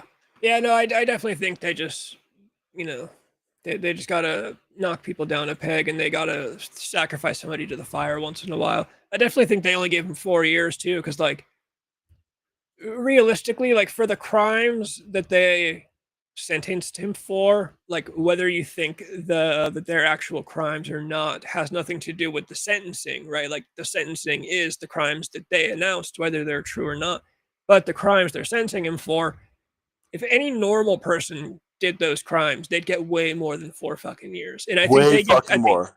I think they give Diddy 4 years because they think we don't want to give him fucking 30 years because he might start talking about what LeBron James did at his party on that last, the last time. He might start talking about what Oprah Winfrey was doing there a couple months ago. He might start talking about what Obama was doing when, so you don't want to, you got to knock him down, but not too much that he starts talking too much. Yes. And so that's what I think is happening with, what's her name? Ghislaine Maxwell. That whole thing is like insane because I like this. Someone tweeted this one time. They said apparently Ghislaine Maxwell and Jeffrey Epstein went to prison for selling to nobody. Yeah. And that saying is so great. It's like, where are all these people that they were apparently selling to? Where is this black book? Where is this like, oh man, he was selling to the rich and famous or the powerful or whatever? Where are these people at? Why does it seem like you mean to tell me only Jeffrey Epstein and Ghislaine Maxwell were the only two that were like fucking other girls and doing all this stuff? Come on, give me a break. Give me a fucking break. And this goes back into what I'm saying about what I see about the world. I don't fall into Republican, Democrat, or left versus right, or this versus that. It's all bullshit. The world is a fucking stage. And when we wake up and understand that we're all being fucking played with, That's what it is. It's that if you have enough money and you're powerful enough and you stay in your lane, guess what? You're all good. Stay in your lane. The minute you go off, if you've been doing fucked up shit, they're gonna release it and then make it look like it was like a your thing. And it's like, dude, I'm so over people taking sides of things. It's like everything that you see is planned without you. Everything that you see is planned. And I do believe that if she talks enough, she's gonna get unalived. But I believe she made a deal, and this may be controversial to say. I believe she made a deal with Trump because you notice when she met with Trump's, I guess, DOJ or something like that. All of a sudden it comes out that you never saw Trump do anything. It's like, come on. It's like, okay, oh, I never saw him on the island. It's like, come on, dude. Like, I don't hate Trump, but it's like we clearly know that he was around the guy. So the fact that you're saying that after meeting with them, and so I think is going to happen is if she everything is an op. If she, sticks with her story and doesn't say anything else and keeps quiet, I think she's going to get off easily. If not, she's going to get fucking killed, and that's what I believe. Yeah, I think I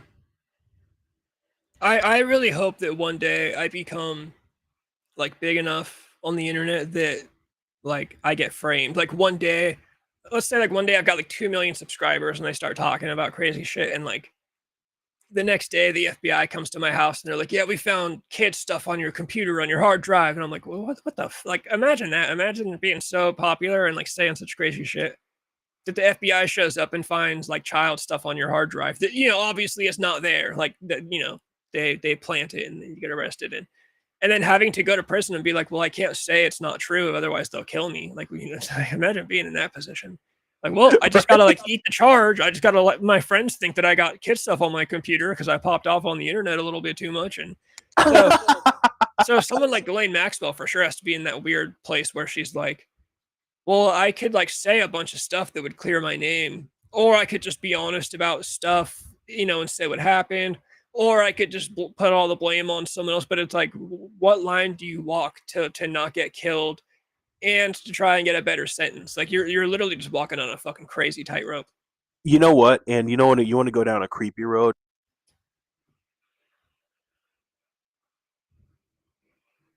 Oh, you cut out for a second. Now you're still out.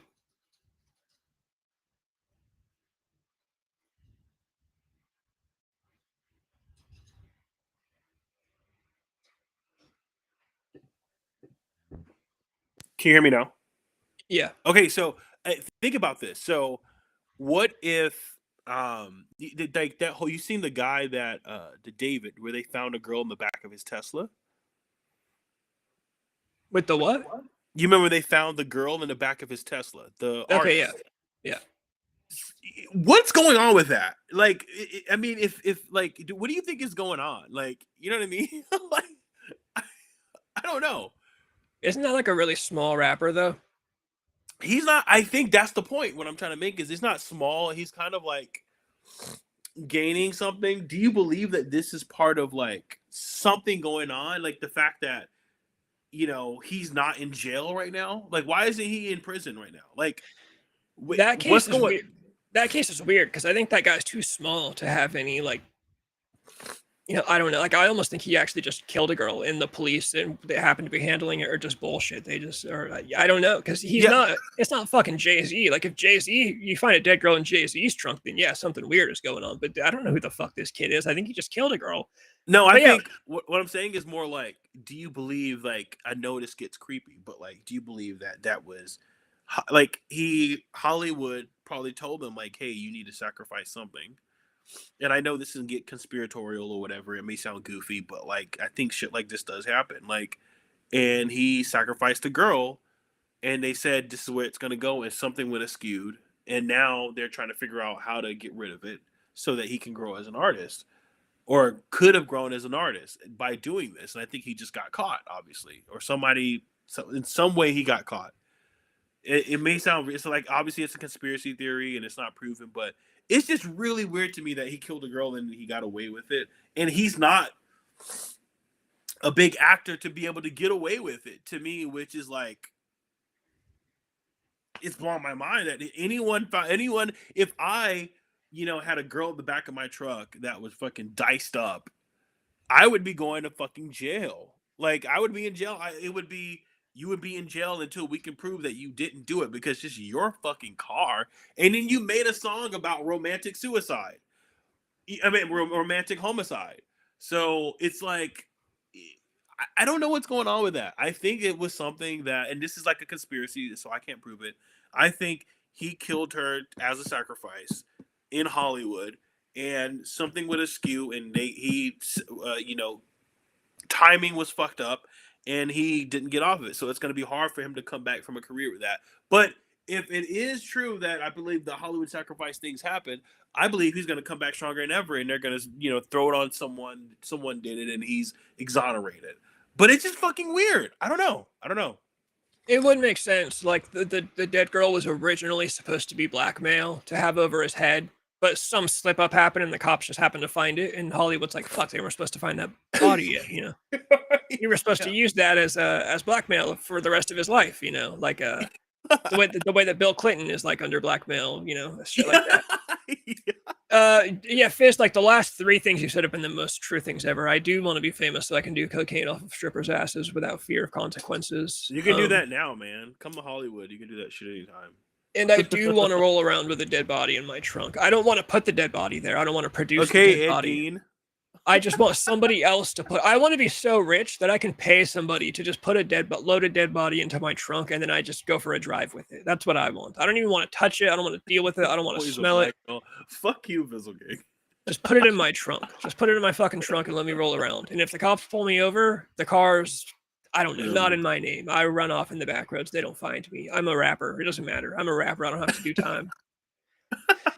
Yeah, no, it is a weird story because that kid's not, he's not popular enough yet to get caught up in all that. So it's like, why is, why is he like went right back on tour. They just So sometimes I don't want to say the logical part of my brain, but like the simple part of my brain thinks, oh, they're just shitty cops. Like he just happened to get like two fat cops that aren't doing their jobs. And they're just like, okay, well, we can't arrest you just yet. So we'll call you when we let you know. And then he fucking takes off. Cause there are stories like that happens. Like that's really the only way like serial killers happen nowadays is you get lucky and you get shitty, fat, donut eating cops that don't actually do anything.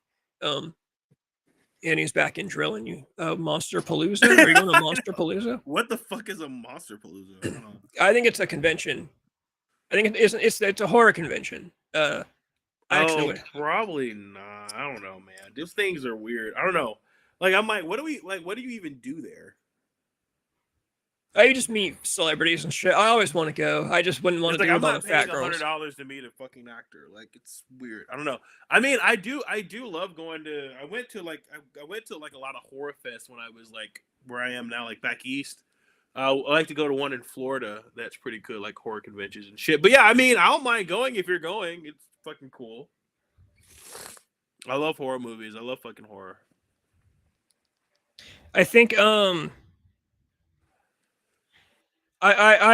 always wanted to go. There's never good conventions near me. There are some in Sacramento sometimes, but there's probably dude. Why don't you come, Beckett? Where are you, dude? Why don't you make trips to fucking LA and visit me? You and Hanny can hang out, or whoever lives in LA from the chat. What's going on, man? I just don't have the money to go on 6-hour road trips at this point in time. Plus, I don't have luck with cars. Like I know people have the shittiest cars and they drive across the country. I'm like the type of dude that the second I get on the freeway, my car is going to start catch on fire. If Johnny had long hair, he would totally twirl it. Fist, were you here when I had long hair? Were you? Did you? I'm the biggest faggot you ever met. You came around when I still had long hair, right? I didn't twirl my hair though. I did twirl my hair in high school. I was that guy. I'd sit next to girls in class and twirl my hair. Guess I had a Billy Zane. Who the fuck is Billy Zane? I want to look this one up now. What? Dude, hey Annie, if you can score tickets, I'll like do anything you need. If you can score tickets, I would love to fucking go, man, and meet. Oh, he was in Back to the Future. Yeah, I would love to meet all those people. I know that what's the name goes there a lot. Well, used to, I guess. The guy from It. What is his name? And the Rocky Horror Picture Show. Oh, I know who you're talking about. He was in Home Yeah, Alone. I know I've He's seen in Home pictures Alone. of him going to these places. You know, I always like the. Yes, you had long hair. Okay, cool. I was going to say, Fizz, yeah, you've been around for a long time. I think you were direct eye contact back then. Actually, you were still on Twitch. Oh man, yeah, I always regret cutting my hair. I'm in the East Coast for a couple of weeks, so I probably can't go this I can't go this Saturday. Annie, you should get a pair of those Amazon spy glasses and record all the footage, and then let me post it to the channel and act like it was me that went. And then actually, people will see you probably holding hands with your husband, and then if I claim it's me, Yeah, I'll take the fall for that. If it gets me content, I will take the fall. Yeah, Pina Moche, long time no see. Thoughts on who the best band is from the Seattle grunge scene? I mean, look, I have a deep emotional attachment to Nirvana. That was like my favorite. I was obsessed with Kurt Cobain, like obsessed. Like I used to bleach my hair. I mean, I borderline started doing heroin because I was so into Kurt Cobain. But I mean, Alice in Chains is really fucking good. Alice in Correct. Chains. Lane Staley is like if you sit around and zone out and listen to just Lane Staley, the guy's a crazy good singer. When you get a little deeper, I really like Mudhoney. I don't think L7 is from Seattle. Let me look this up. Oh yeah, no, they're from California, so no, L7's not from the Seattle scene. L7 is pretty damn good though. But no, I think as you said, dude, Alice in Chains is superior. Like vocals, music, superior. You remember they used to be a glam metal band, which a lot of people don't know that. Yeah. Yeah, so I think Nirvana to me is just like they're so overhyped. I mean, they're good, but like Alice in Chains is where the fucking talent is. If you want to talk about the best band from that fucking scene, it is Alice in Chains. Because when you listen to their music, you have a really strong connection. Where to me, fucking Nirvana is just a punk band, in my opinion. I think they're just a fucking normal punk band. See, I always argue that Nirvana was a pop band. I think Kurt was like one of the greatest pop, right? If Kurt lived on, I know what would have happened, unfortunately. And I've always said this, we're very lucky that Kurt died, because if Kurt was alive today, he'd be on Twitter endorsing Kamala Harris, playing at Kamala Harris rallies. Yeah. But in my daydreams, Yeah, he's I like a total to imagine. Fucking simp. That's why I like he's to dead. imagine He's if a fucking Kurt, simp. That's why.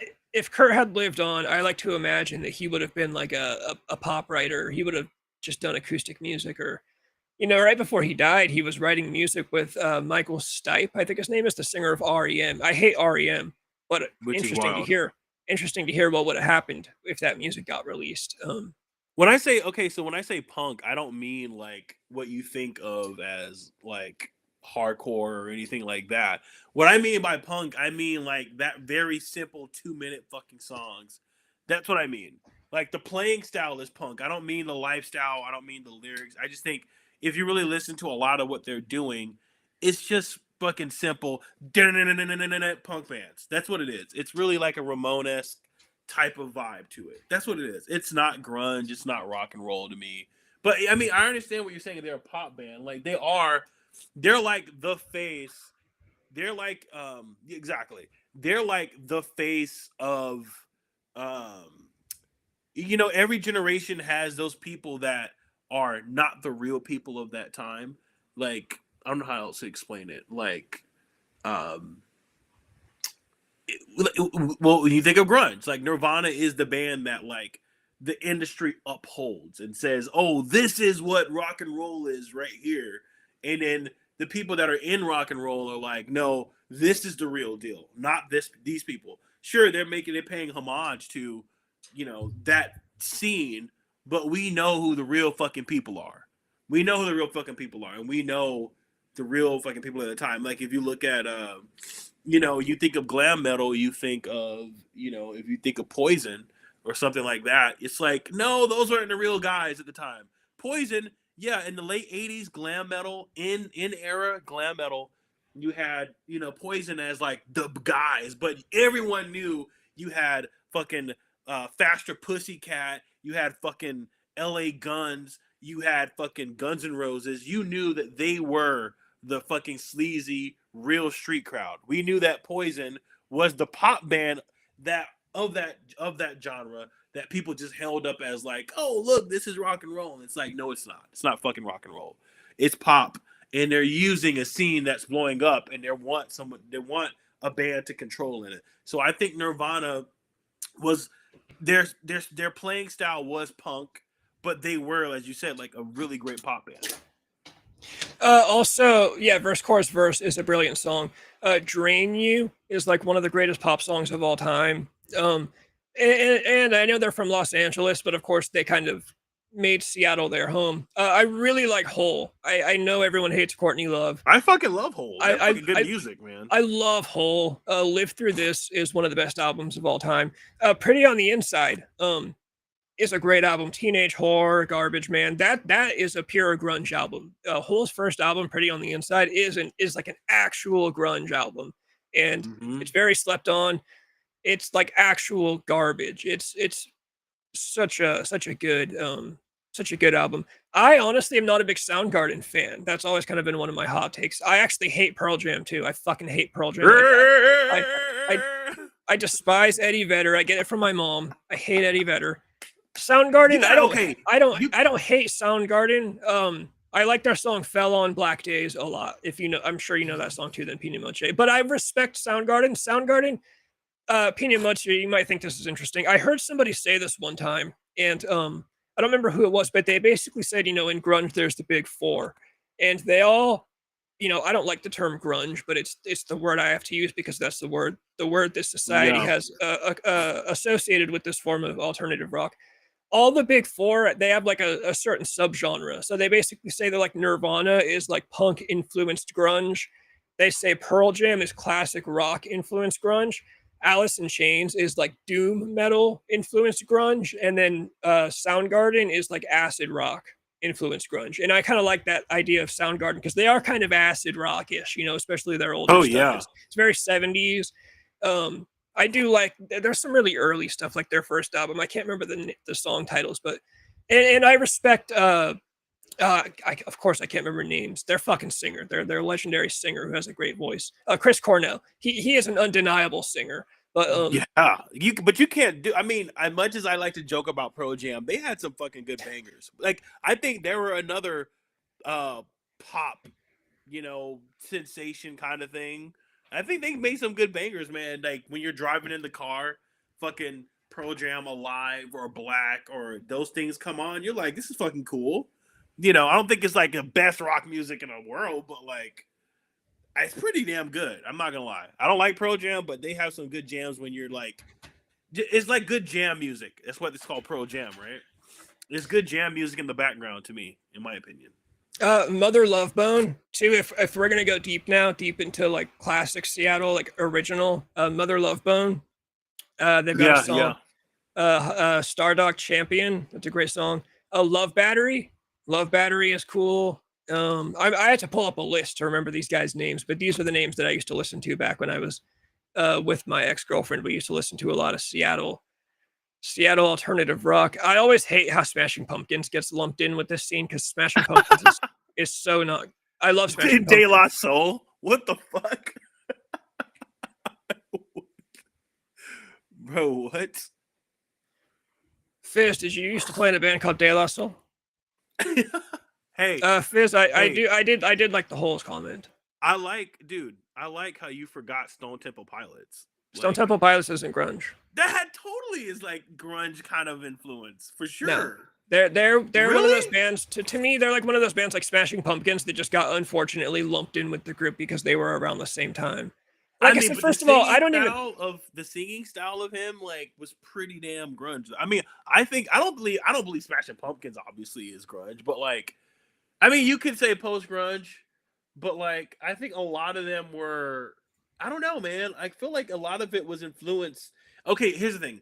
You could tell Stone Temple Pilots was obviously, I think their first album, like, I think obviously it was kind of like grunge influence, and then they changed a lot for the latter part of their, stint. And then you can also say Velvet Revolver was kind of like, still has that early on kind of feel to it. You know what I mean? Like the dark grunginess of it, I think. Pina Moche, it's funny. I was just mentioning earlier that I know a lot of people can't stand Billy Corgan. I just like the guy. I even listen to his podcast. I like hearing him talk. I think he's smart. So, and I get that from my mom too. My mom loves Smashing Pumpkins. Fizz, yeah, heroin addicts who play instruments are a synonym for rock star is basically what you're saying. Stone Temple Pilots are rock stars. I mean, yeah, no, Billy Corrigan. I love that autocorrect. I don't know if that's an autocorrect, but I see that comment a lot calling him Corrigan. Never seen a Billy Corgan interview where he doesn't talk about how great he is. Yeah, that's like the meme. Jesus Christ! Why does everybody hate Billy Corgan? What the fuck? He is kind of, you know, he kind of carries himself with like I imagine when he drinks tea, he drinks with his pinky out, like that episode of SpongeBob. He does kind of carry himself like that, but he is like a genuine like a musically high IQ'd guy. Like he's been like a guitar player since he was a child. He has a really interesting backstory. His dad was like a classic Chicago gangster. Billy Corgan has childhood stories of like going under his dad's bed and pulling out a guitar case, and there was a Tommy gun in the guitar case instead of the guitar. So Yeah. very interesting story. I like him. Smashing Pumpkins is too good for me not to like him. I mean, their music is fucking crazy. As long as no one is a fan of Red Hot Chili Peppers, because fuck them, dude. Yeah, they've got like a couple good songs that I am fine with, but I never go out of my way to listen to Red Hot Chili Peppers. No. You know what's funny? Red Hot Chili Peppers, like the fact it's just weird because what is the guy named? The guy with the like he always has like he's always pretty much half fucking naked. I mean, that's like all of them. Well, I mean, you know, like the guy with the I think he's the bass player? Flea. Flea. Yeah, Flea. It's funny because he comes from the LA punk scene, like gutter punk. And so it's really fucking weird. Like if you ever watch Destruction of Western Civilization, like Yeah. he's on there and he's like he's pretty much he was in the scene with like a lot of the LA like punk bands. So it's weird that he did music like that. I don't know. It's fucking weird. And Jimi Hendrix. I mean Jimi Hendrix is undeniable. I'm not. but honestly, Seattle though? That's not a Seattle scene though. He's That's from more Seattle. Like Cali. I mean He's he from- is, but he's literally from Seattle. Jimi Hendrix, I'm personally like not the biggest Jimi Hendrix fan, but let me say it, like the most respect. Like Rolling Stone named him the #1 guitarist of all time, and I won't even deny that. Like, you know, and I can listen to him anytime somebody puts on the Jimi Hendrix Experience. I can listen to it. I'm down for it. I don't go out of my way to listen to it, but as a guitarist, yeah, dude, the guy's undeniable. I mean, yeah, but Seattle though, like the guy flipped a fucking guitar upside down and played it. I just don't see how he's part of this like a Seattle scene. To me, his well, sound is- nobody's saying he's from the Seattle scene. He just is. He's from Seattle. Like that's. Oh, okay. I mean, yeah, of course. Okay, I was about to say, yeah, he's definitely like a Cali guy. I don't know. Yeah, you know no, what's he- funny he- when they he- say the best guitar player, I'm always like that argument to me is kind of weird because it's like there's so many different types of guitar players. I think we should break it up as in the kind of music that they did. Like who's the best guitar player in this subgenre? That's what I believe. Because to say who's the best guitar player, like, oh, Jimi Hendrix is the best guitar player or Eddie Van Halen is the best guitar player. It's like, yeah, but it's different styles. Like to me, I'm a big fan of Link Ray. I think he was the fucking heaviest shit when he first came out. But I don't know. I just think we need to like on subgenres, if you know what I mean. Nikki Sixx is also from Seattle. I'm not going to say Nikki Sixx is on the same level musically as Jimi Hendrix. I love Nikki Sixx, but if we're talking just musicians from Seattle now, I will drop Nikki Sixx in there because that's funny. It's funny that Nikki Sixx came from Seattle, and then Seattle is what came along and destroyed his hype with his band, basically. Do you think he actually plays bass? It's almost like his childhood. Yeah, I think he plays bass. I think people on the internet are fucking retarded. Yeah, it's like they have saying like he plays those bass. clips where it's like he puts his hands off or something and like it keeps going. All those clips are also in like 240p. You'll see a clip in like fucking 240p quality where you can't hear anything other than anyways, and they're like, oh look, you can still hear bass, and it's like, yeah, the whole video is bass. Like, seriously, come on. You know, it's all these fucking fat nerds that don't even play instruments that are like, Nikki Sixx is tracking his bass. Then why isn't Vince tracking his vocals? Why does Vince sound like a fat piece of shit? But Nikki Sixx is tracking his bass to make that make sense. Actually, there are clips that Vince Neil has been lip syncing, in Vegas ever since he had the stroke. And It's kind of what I would want. what's funny is that the track they use is like his live voice now. It's like they're not even taking the track from the 80s when he actually sounded good. But I guess it's fine. You got to sell it and make it sound realistic. You're not going to believe that you see Vince Neil, who, He sounds- and he sounds like he did in the 80s. So it's funny that they have to settle for his voice now, even when they're backtracking it. Same thing with everything in life. We've been improving as society so much over the last 125 years, comparing Babe Ruth to Mark McGwire to Barry Bonds, Dude, yes. Wilt Chamberlain to Jordan to LeBron. Dude, totally. Like, that's kind of what I mean. Like, when people say, oh, Babe Ruth is the greatest basketball player ever, it's baseball player ever. It's like, no, he's not. Could you imagine 100-mile-per-hour ball coming to him? He would fucking have a fucking heart attack. You know, and even when it comes to basketball, like, I think Wilt Chamberlain is pretty good, but it's like, you got to think about who he played against, dude. Wilt Chamberlain played against a lot of guys that weren't fucking good. And that's why he's so fucking good. Or, you know, Jordan, he played in a game where defense was like the main thing, which I don't want to get into sports, but like he played a game where defense was like where it's at. That was the focus. But he was so good against that. That's why he was Jordan, good offense. But then you look about games now, while LeBron, even I fucking hate LeBron's guts. Like, I think he's the worst human being to ever live. But but if you say like he plays a game where like 90% of the fucking league are really fucking good. Where in Jordan's day, like most of the league were like just dumb guys that like, you know, like to play pickup ball. And, you know, they did okay, but he played at a good time. And most of the good people that were in the league were on his team, which is why the Bulls were pretty much unstoppable in the 90s. So they faced all the good people were with him while they were facing shit teams. Versus now LeBron is playing against people who are really fucking good at what they do. And as, you know, Physical Geek said, we improved a lot on our sports and our music and things. So I think you have to judge people from the time that they're in. You could never compare, you know, Jimi Hendrix to Eddie Van Halen because it's completely two different styles. Now, if you want to say who's legendary, obviously Jimi Hendrix because he was doing these things. Yeah, if Jimi Hendrix were doing these things, he did it when no one was doing it before him. There was nobody before him. There was no YouTube tutorial where he could look up and say how to play like this or that. He's making this shit up from his head. So I would say I can understand if you mean Go or Legend or whatever, but at the same time, I agree with Physical Geek. It's like you can't judge things based on, you know, oh man, they were great at that time and then they're going to be great now. I don't think so. You know, I don't know. Pina Moche, the Pixies, the Pixies rule. The Pixies are one of the bands that my mom is like a very square, naive, middle class white mother, you know, Jesus like Christ. say, you know, be good, make good decisions. But if you get her in the car and you put on the Pixies, you will see like she will revert back to her like 18-year-old self and she will jam. So the Pixies, my mom instilled the love of the Pixies into me too. The Pixies are like the original too. I mean, even Nirvana will tell you the Smells Like Teen Spirit was completely influenced. Like they thought it was a Pixies ripoff. They were like, we were trying very hard to rip off the Pixies, specifically the loud, quiet dynamic. The Pixies are like up there, but I like the Pixies way more than the Melvins. That's not what I'm saying, but the Pixies are there with the Melvins when it comes to like all the other Seattle bands will cite the Pixies and or the Melvins as like their main influence. Did you guys get into Bam Bam? What?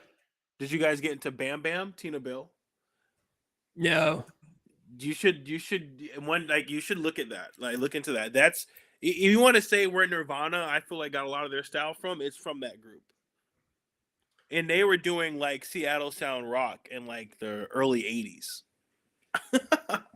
Billie Eilish, if your brother didn't watch YouTube tutorials. Yeah, I hate these kids today making beats on laptops and becoming rock stars. And Billie Eilish, doesn't her brother date a girl that looks just like Billie Eilish? That kid Finn. I've seen that like he dates girls that look just like his sister. And I don't know. Billie Eilish is weird. I'm not a big fan of her. I do like that song Ocean Eyes, like her first single. I do really like that song, but I'm not a big fan of her in general. I hate that song Bad Guy. I hate that she's wearing like quadruple extra large shirts. I just think she's weird. I guess I get her idea. Like her whole thing was like, I'm a fucking teenager. I'm not going to go out there wearing like tight shirts and shit. It's just so people can look at me. But I do like her take on porn too. She did that interview where she denounced porn and talked about the negative effects that porn has on your brain, which is funny because I posted something about that on my Instagram earlier. That I call bullshit. She watches porn too. Fuck her, dude. Like, come on. All these people say they don't watch porn. I'm like, there's a reason why it's $1 billion industry. She might not. I think girls read their porn or listen to their porn. Girls listen to they read those monster sex books. I don't watch porn. Porn stunts it has negative effects on the creative parts of your brain, and I don't want to stunt my creativity. I like porn stars. I literally am wearing a shirt with a porn star on it right now. But no, it's bad for you. I'd rather go to a strip club if I get the chance. I mean, there is an argument to be made that I'd rather you go to a bar and get laid than fucking watch porn. But I'm just saying her messaging is really like, it's like I could see, okay, well, porn is negative for you. It's like, yeah, well, because we're making absolutes. That's the problem. Like, no one's thinking, why is porn at this moment bad for you? Why is watching porn bad for you? Versus it just being an art. Is UFC bad for you? Is boxing bad for you because you get to see someone get violently beat in the face? It's like, or are we just making generalizations that are sound trendy or sound like it's gonna go anywhere? I don't know, man. I'm really weird with that stuff, especially coming from Billie Eilish. There's like scientific studies about like how porn affects the brain. Like she has something. There are like real science, like studies about like negative things it has. I mean, it has I don't know how to explain it. It affects your pair bonding. It affects like men's ability to even orgasm. Like absolutely half the kids nowadays can't fucking come when they fuck their girlfriends unless they're watching porn. And you see stories like about this like on Reddit. Like, yeah, my boyfriend has to hold a phone over and watch porn while he's fucking me if we're gonna do stuff like that. That's not good. That's not. Yeah, you know what I think? I think I wouldn't say that porn is bad for you. I believe the type of porn that we're consuming right now is bad because it used to be when porn first came out, it was seen as an art and it was a little bit more realistic versus I would say like 15, maybe 20, 25 years ago. It was about, we just want to go see the guy just pounding the shit out of her immediately. There's no fucking storyline. There's no romance. There's no artistic value to it. It's just kind of fucking gross. And I think that's the reason why I think if someone made porn in a way where it was like a storyline, like a fucking movie, like they used to do, I think it would be great. Like they used to do in the 20s and 30s and 40s and 50s and 60s and 70s and even the 80s. I think they should bring that back because that makes it more like a porn movie where your attention span can go for like 30, 40 minutes, but if you are just going, if you're a guy and you're just, and I agree with that. There are some times where I started getting into my like, watching a lot of, porn at certain points. And it's like, you meet up with the girl later that night and she doesn't look like fucking, the hot porn star. And you're just kind of like, I can't get up. Like, cause I'm so used to seeing, this 10 and getting off to her in like 5 minutes. I'm so used to that. And when you're doing that, you're right. You are kind of fucking up. You are kind of fucking up your brain. I don't know what you think about this, but I believe they should make porn movies. What do you think? I don't even think they could anymore. The last phase of porn watching I ever went through is funny. I was actually with my ex-girlfriend Calamity Jane. I used to watch porn for ideas. I would watch a video and then be like, hey, let's try this. So that was the only reason I even watched it the last time around. The Sacramento music scene was, I mean, when I was in high school even, and this is like small music scene. You're talking about Cake and Deftones. Yeah, Cake is mid. Cake is rare though. They are unique. I will give them that. Their singer has that cool sassy sound that nobody else has. Deftones, Tramps is amazing. Deftones are legendary. I can also see why people see them as pretentious, but I like Deftones. Deftones got a bad name when I was in like middle school, just because like Hot Topic nerds wore them. When I was in high school, we played shows at Club Retro and then Ace of Spades and at the Boardwalk, and there was a metalcore scene in Sacramento. 10 After 2 came from Sacramento. I made out with a girl who dated their drummer, Cindy West. She was like the love of my life for like a month. She was a total whore, but I was just completely in love with her. Oh my god, Cindy West, she was so hot, dude. Yeah, man, now I just want to talk about fucking Cindy West. Is she still hot right now?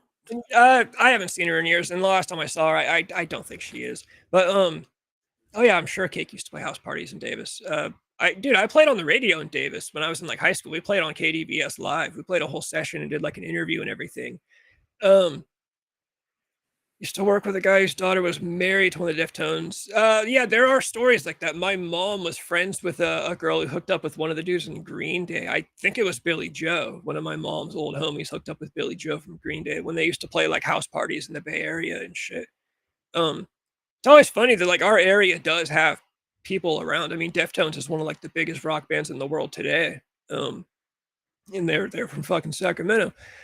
I like Deftones. I have an attachment. Again, I have an attachment to that song. Oh god, it's the Drive song. What's it called? It might even just be called Drive. I think it's no, it's Be Quiet and Drive. Be Quiet and Drive, yeah. Yeah, I have an emotional attachment to that song. Just from doing drugs and listening to that stuff all at the same time with a girlfriend in the passenger seat, like half asleep. But yeah, no, the Sacramento scene, the metalcore scene when I was in high school, it was there. There's a band called The Will, The Way. Holy shit. I used to look up to those guys. We hung out with their vocalist at the mall one time.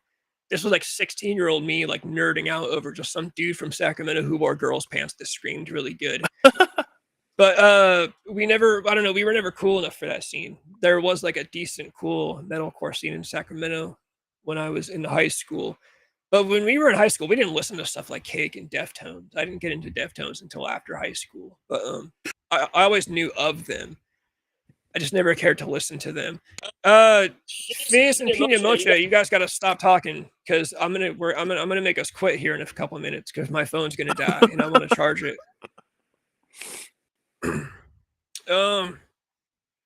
Yeah, fucking A. We've been here for like 2 hours and 20 minutes. I know. Is there anybody else lingering that needs to say something before we go? Say your piece now, or forever hold your sister's peace.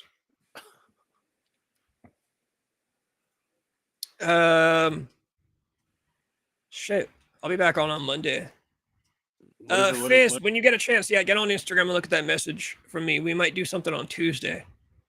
We'll try out a run. But you got to bring some ideas, though, Fizz. Like, if I don't know if there's anything you want to talk about. If there's anything you've been wanting to pop off about, now would be your chance. While the channel has no listeners.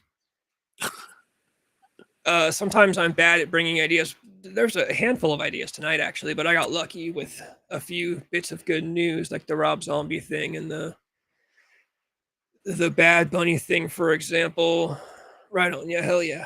No one else is saying shit. I don't know. Do you have anything else to say? I mean, great show. I mean, yeah. When do we want to do the bring on the bring on the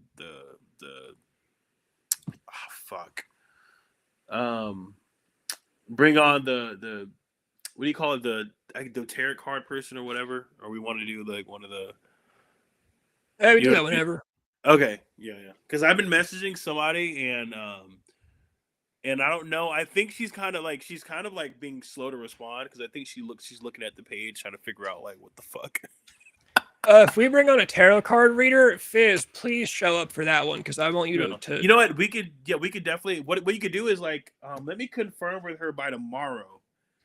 Yeah, tell her not to watch this part of the episode because I'm gonna tell Fizz.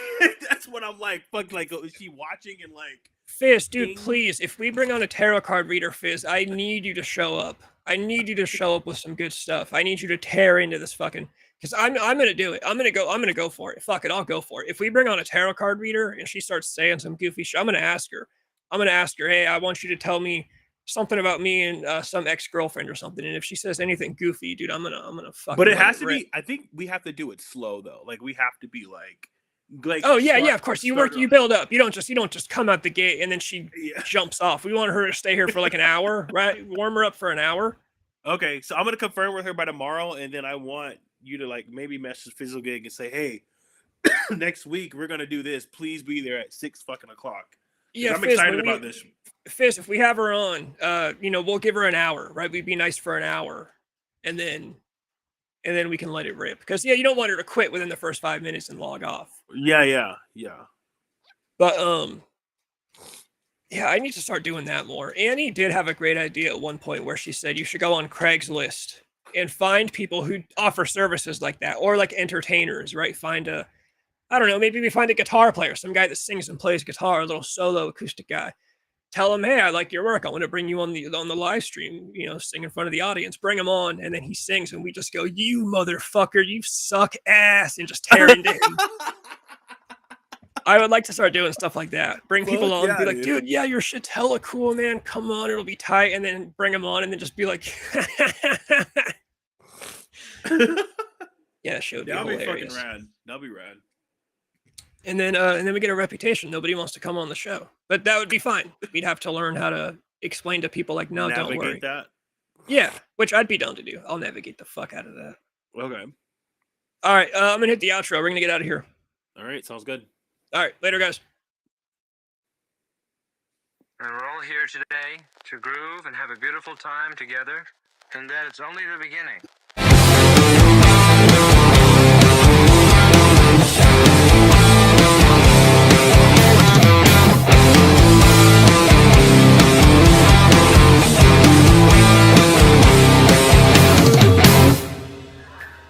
Sometimes I think I'm drunk and then I realize I am drunk. Sometimes I think I'm drunk and then I realize